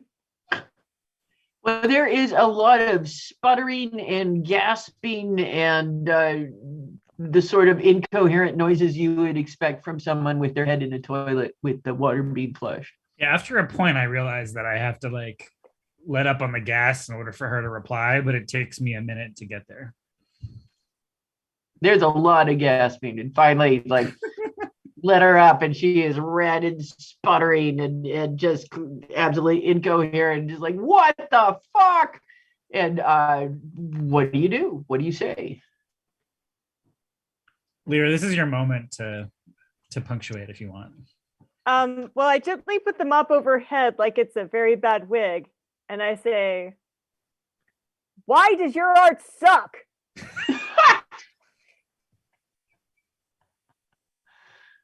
What do you mean my art sucks? And she kind of tries to grab the mop and wrestle it away from you. Smack it. And I say, it attacked me. Art shouldn't attack people, except emotionally.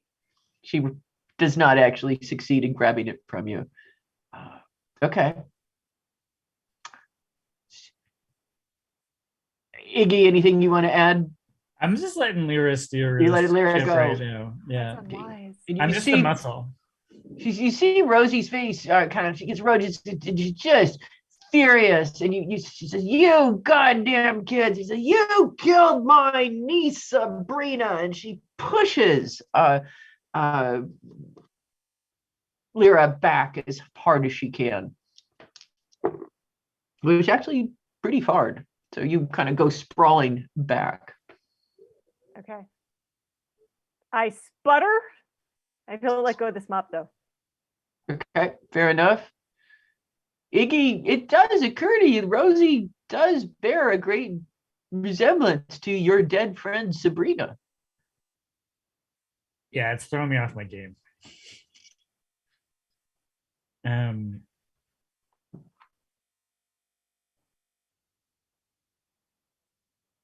Yeah, I don't know what to do. Like all of a sudden it's like if she's all sad about that, like it's not like Sabrina's not dead. And it's so I'm kind of caught in that space of like, yeah, I remember all the stuff that happened to me dying, but like amidst that, like I was distracted, understandably, I think. And I don't remember everything with the other people dying, but like they didn't crawl away from the car after. So I'm just sort of stunned. Yeah. Okay. Lyra, on your ass, clutching a mop.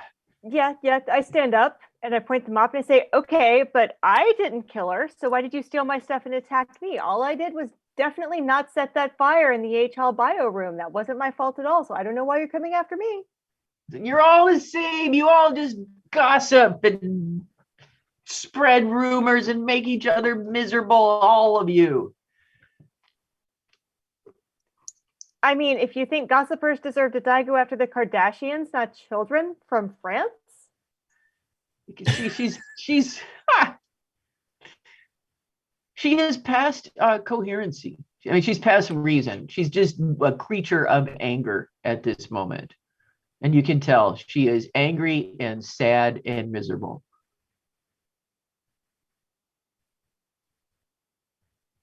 Drake, you hear some of this. Are you still standing guard outside the door?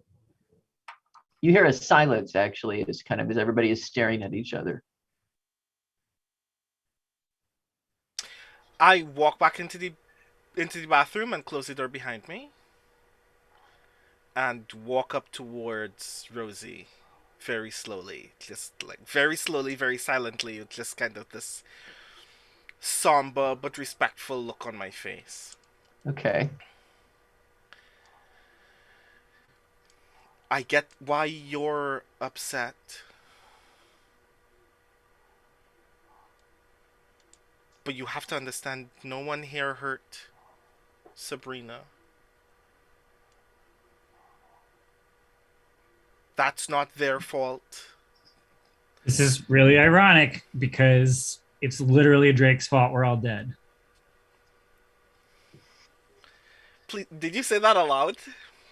Sorry, no, so now I'm angry again because this jackass is trying to say this nice thing, but you're literally the one that sent us careening down that street.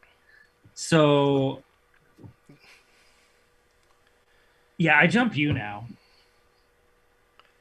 Oh Lord. Bye. Yeah, I go swinging at Drake. And I would like to roll if that's okay. Oh God. A 9 plus a 1 is 10, plus 3 is 13 again. All right. Good Lord. You try to help a guy. The hive mind has been jumped by the angry zombie. I'm like pounding your head into the tiled floor.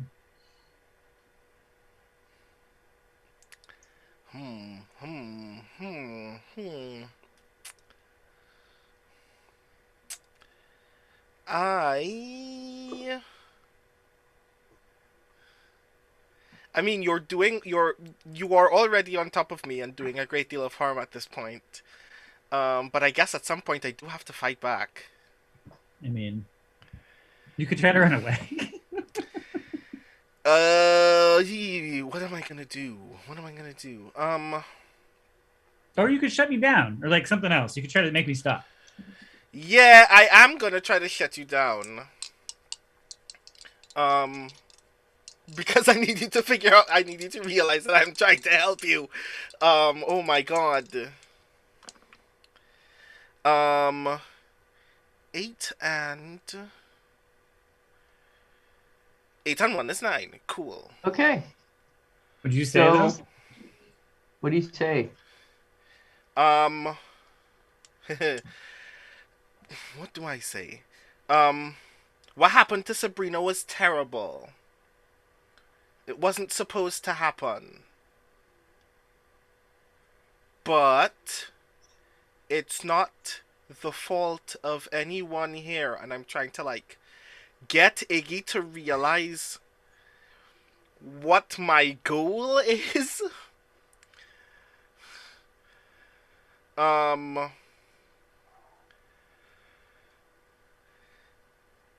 And I turn back to Rosie and go, there isn't anyone here who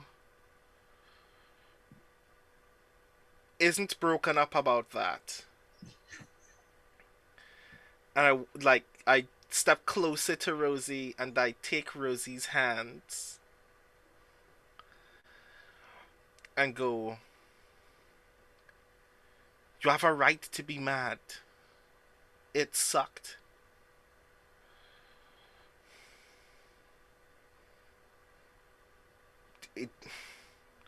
This school is not a safe place all the time, and we can be cruel to each other sometimes, but we're trying to figure out what we can do now that Sabrina is gone, and if you need someone to talk to, you can talk to us too. And I want to say at this point that's...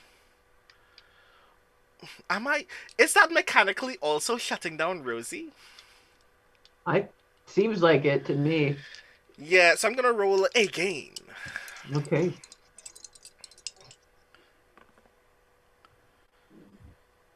Also 9.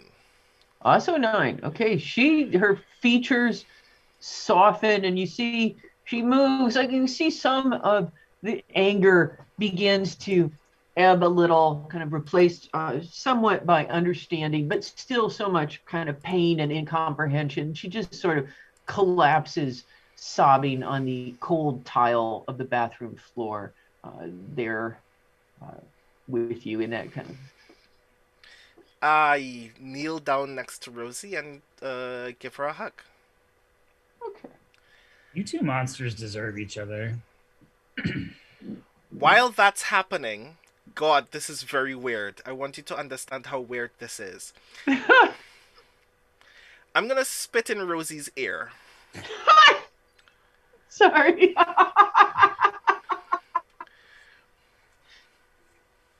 Okay, I'm waiting for this. I'm excited.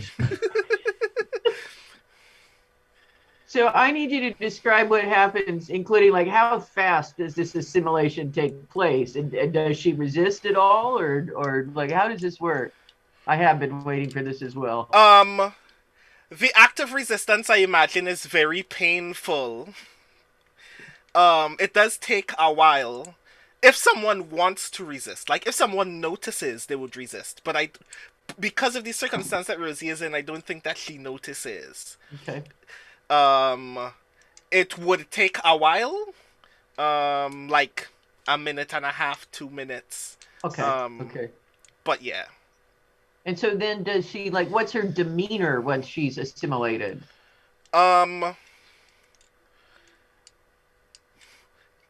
Very deferential, but like she doesn't know that she is like imagine being charmed but not knowing that you're being charmed, or very obviously giving off the idea that you're being charmed. She doesn't know she's in the Borg yet. Yes, she doesn't know that she's in the Borg. She doesn't know that she has a habit now of asking me how I am or wanting to do favors for me. But Yeah, every once in a while, yeah. she will do those things. All right. Okay. So the two, Lyra and Iggy, you see this change taking place, and I am would like to know what your reaction is to this demonstration of what Drake can do, because I don't know that you were entirely aware of it. And I'm going to start with Lyra. Lyra, how do you react to this? Is Rosie of sound mind now? Is she like catatonic? Like, what are we seeing out of her? Um, she's still crying, but she's crying less. Okay. Other than that, you're not seeing like you do notice that very obvious change because she was in a lot of emotional pain before and she's in less now. But other than that, you're not really noticing much of a change. Okay. I'd like to take her hand and use guide. Am I allowed to use strings on NPCs?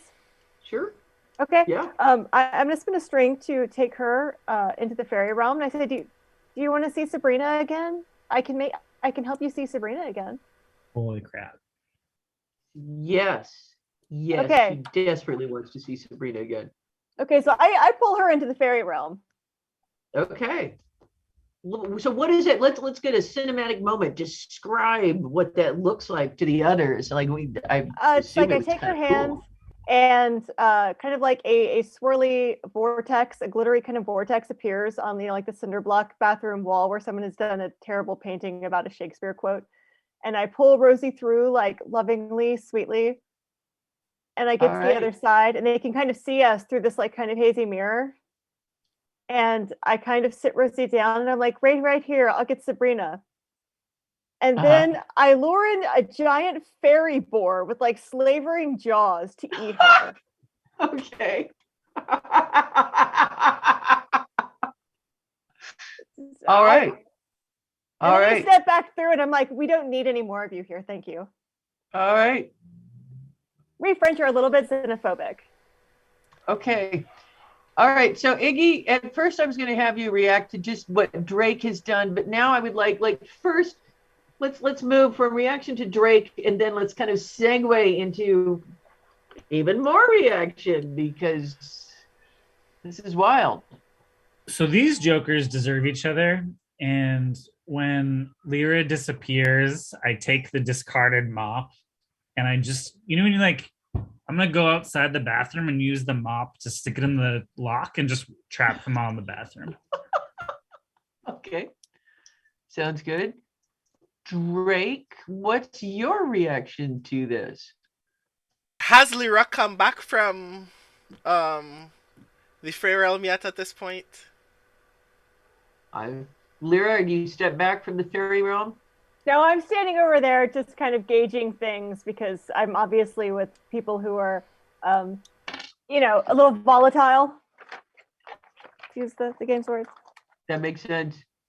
Okay. So the boar has basically torn Rosie to bits. Let me just say to her it's like the worm from Beetlejuice. Oh, okay. Okay. All right. Yeah, Rosie's, it was a clean clean. We don't want to have to clean up fairy. Like we don't have janitors board. walking around waiting for intercom messages to clean up vomit. Like it's fair enough. Clean. Okay. All right. So we could have kept her around, It didn't need to turn into all of that. What's happening? Why are you all so eager to get in fights with things? Sorry, not to do whatever, but Drake, weren't you psychically connected to her while she got eaten? If I wanted to see that, I could have seen that. It did not cross my mind at the time. No. Okay, just checking. That was unnecessary. We need to now explain why the janitor's gone missing. I don't see how that's my business. Nobody came to us and said, "Hey, watch the janitor." Like, there's no bathroom camera here. Like, the janitor left because she was distraught. People leave. Iggy, you see coming down the hallway a couple of school inspectors. Yep. Just letting you know that they are approaching. Yeah, I just cross Yeah. my arms and sort of like lean in front of the door. The door with the mop through it. Yeah. Are they men or women? It's a man and a woman.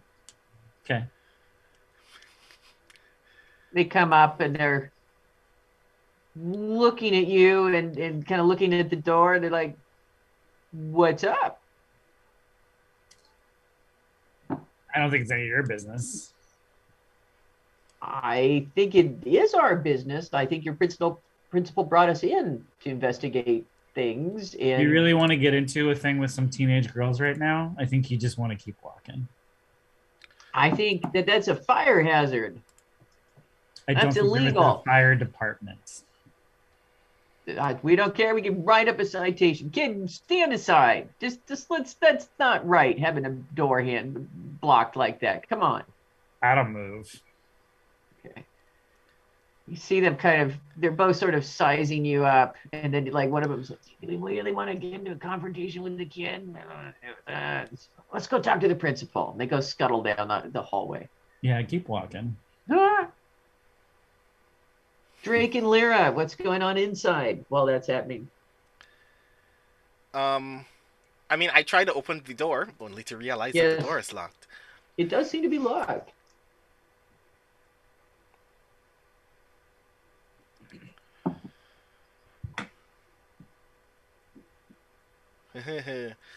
What do I want to do here? At this point, if it were a television show, there would be like a panel of Lyra in Fairyland and a panel of Iggy outside the door, and in the middle, Drake standing there. And so then it kind of like expands outward, and now Drake. I guess I try to kick down the door. Okay. Think that would be a volatile? It would. Which I'm bad at, so it's not gonna work, but I'm gonna try it anyway. Yeah. 10 minus 1 is 9. Ah, okay. You actually kind of managed to substantially rattle the door. Iggy, you're feeling some serious resistance on the other side, and if the mop kind of the stick buckles a little. Yeah. I don't know what my end game is here. Like, this is just a id-driven moment. Like, I've got no like plan. I am trying to ease us towards the end moment, so it's. I guess like after a point, I'm just like annoyed, and then I like take the thing out and I wait for like a moment. Like if Drake is like throwing themselves against the door, like I wait until right when Drake would be, and then I like open the door dramatically so that they like fall on the floor. Okay. Yeah. I did kick it just once, and then I was like, oh, it's not moving. I'm going to kick it again. And that's when you opened the door. And I just kind of like fall forward with one leg just kind of jutting forward in front of me. Yeah. And I'm just like, you are such a dumbass. I get up and straighten up and go, I don't know what your deal is, but this could have been sorted out 6 minutes ago. I'm back into taking pictures of this for the yearbook. Like, oh Lord. Can you put that camera away? This is my job. I made a promise. Okay, I like that as the ending right there, if that's okay with you guys. Is Lyra snapping pictures away, but I want to have I want to be like on our next episode. And so you do see it starts with on the next episode, and you hear the principal saying your names and asking you to report to the office. And then like, what do we see? Lyra, tell me what else we see in our next episode. We see and go wild. You can do whatever you like. Guarding the principal's office, a big metal trash monster. Awesome. Okay. Drake, what else do we see in the coming next episode? We see Abby, Gabby, and Steven posing outside one of the other classrooms on another floor in this school later in the evening. Like, it's gotten just a little bit dark, and you can see like that you can see one of the hallway windows, that you can see that it's nearing sunset, and you can see some of the lights on in the hall. Abby and Gabby both have switchblades open in their hands, and Stephen has a cricket bat that has the words "Hell No" carved into it. Okay. And they're just standing in front of this door waiting for something to happen. Wait for something. Awesome. Okay. Iggy, what else do we see in coming next week? I'm throwing stones at Lyra's window, and then when she finally opens the door, I'm yelling up, "Take me to France!" I love it. Flawless. Okay. And then the final scene is you see the school, and you see up on the fourth floor, just one window is lit, and it's the yearbook office. And you see the camera kind of comes in, and you see Maureen Nagorski, that goody Maureen Nagorski, is still sitting there at the computer, and she's tapping away. And then as the camera starts to pull back, you hear her start to laugh and laugh and laugh. All right. And that is it, ladies and gentlemen. Thank you. I think that's it. This was wild. I actually had thought that you would do the final confrontation with Rosie in the cafeteria, and I was going to do a food fight thing, but the bathroom was good. I like the bathroom too. That's nice. The A-Hall bathroom is where everybody did drugs when I was in high school. So I was very frightened of it. I was like, oh my God, never go to the A-Hall bathroom. Oh God. That's so awesome. Well, and I mean, high school bathrooms are such sites of, kind of terror as it is, right? Just awful. Weirdly enough, every time that I have played or watched someone play Monster Hearts, there is always a dramatic scene that takes place specifically in a ladies' bathroom. Well, the third floor girls' bathroom at my high school was the one that you always got in trouble for smoke. I just said you. I guess I mean, Yeah. but also I mean people got in trouble for People got smoking in in trouble. that bathroom. Is what I'm saying. Yeah. There's always one bathroom. That's the kind of, it's the seedy bathroom. Yeah. Yeah. And everyone's just like they try to make it so the windows won't open, and then it turns into this whole tug of war. Yeah. Well, thank you for letting me test out Monster Hearts, and I feel like I got a better grasp of it now. That was a lot of fun. It was a lot of fun. It was. You told a very lovely story. This is really dope. Part of me actually wants us to play that next episode at some point. Actually, if you guys want to talk about doing that sometime, I wouldn't mind taking another shot at it. If you, we'll talk in email maybe if people are interested. But yeah, it was fun. Yeah. Cool. Yeah. If you want to close, are you going to close things out for us, or you already did? I will jump back on. I will be the disembodied voice over the stream, closing things off. That was lovely, and yeah, the next episode, Take Me to France, freaking killed me, Dave. Like, take me to France. But before we go though, you lovely people should say where our audience can find you and your work. So I'll just go in the order of who I can see on my screen. So I'll start with Delilah. If you can tell people kind of where you are and what you got out there.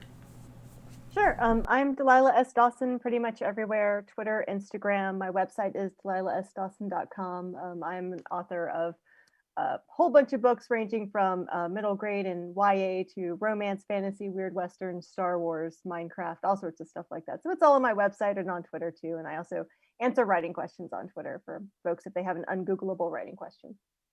Right. Actually, I'm not French. Nice. Yeah, those yeah, your writing threads on Twitter I've looked at many a time. I've actually shown one or two to my creative writing students. I kid you not. Yay. Yeah, no, they are genuinely insightful. I highly recommend. And we'll have some of Delilah's books as one of our giveaways coming up for Bag of Giving. So stay tuned for that. Dave. Hi folks, I'm Dave Ring on Twitter. My username is SlickHop, and then you can find me at dave-ring.com, or my publishing house is neonhemlock.com. And yeah, I don't know. Two novellas are coming out from us tomorrow from Neon Hemlock: Uncommon Charm by Emily Bergstein and Kat Weaver, and then Let the Mountains Be My Grave by Francesca Tacci. So excited about that, and looking forward to connecting online. Oh man, tomorrow. Okay, I'm looking forward to that. That's awesome. Brandon. Hello, everyone. I am Brandon O'Brien. I'm a poet, writer, and game designer from Trinidad and Tobago, as well as one of the co-hosts of the Speculate podcast, which also takes place on this channel on infrequent Sundays, alongside my co-hosts Michael R. Underwood and Gregory A. Wilson, the owner of this channel. I'm also the author of Can You Sign My Tentacle? A poetry collection full of weird and wonderful silliness about the gods of the Cthulhu mythos coming down to Earth to ask famous rappers for their autographs. So if you're into that, please check that out. You can find me on Twitter, Instagram, and Twitch at The Rising Tides. And that's me. Awesome. And last but certainly not least, our illustrious GM. I forget what the term was for Monster Art, but... Well, before I say anything about my stuff, I want to say people should get Delilah's new book, The Violence, because it kicks ass. It really is awfully good, and I just love that.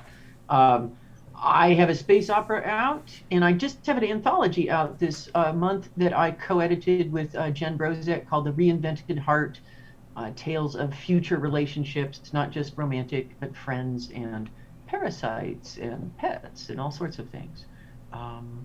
And you can find me on Twitter as Cat Rambo, strangely enough. Awesome.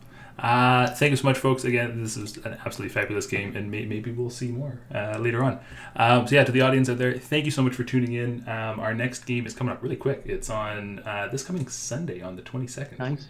And that'll be a D&D 5e homebrew called Philosopher's Cave that Ada Palmer is going to run for us. So stay tuned. Keep an eye on our Twitter feed. Check out our website. I think it's this Sunday at 7 p.m. Eastern. I'm pretty sure. I should know that as one of the people who runs this. I'm sure it's on there somewhere. But it's Sunday for sure. Yeah, 7 p.m. EST. So check that out. It's going to be a blast.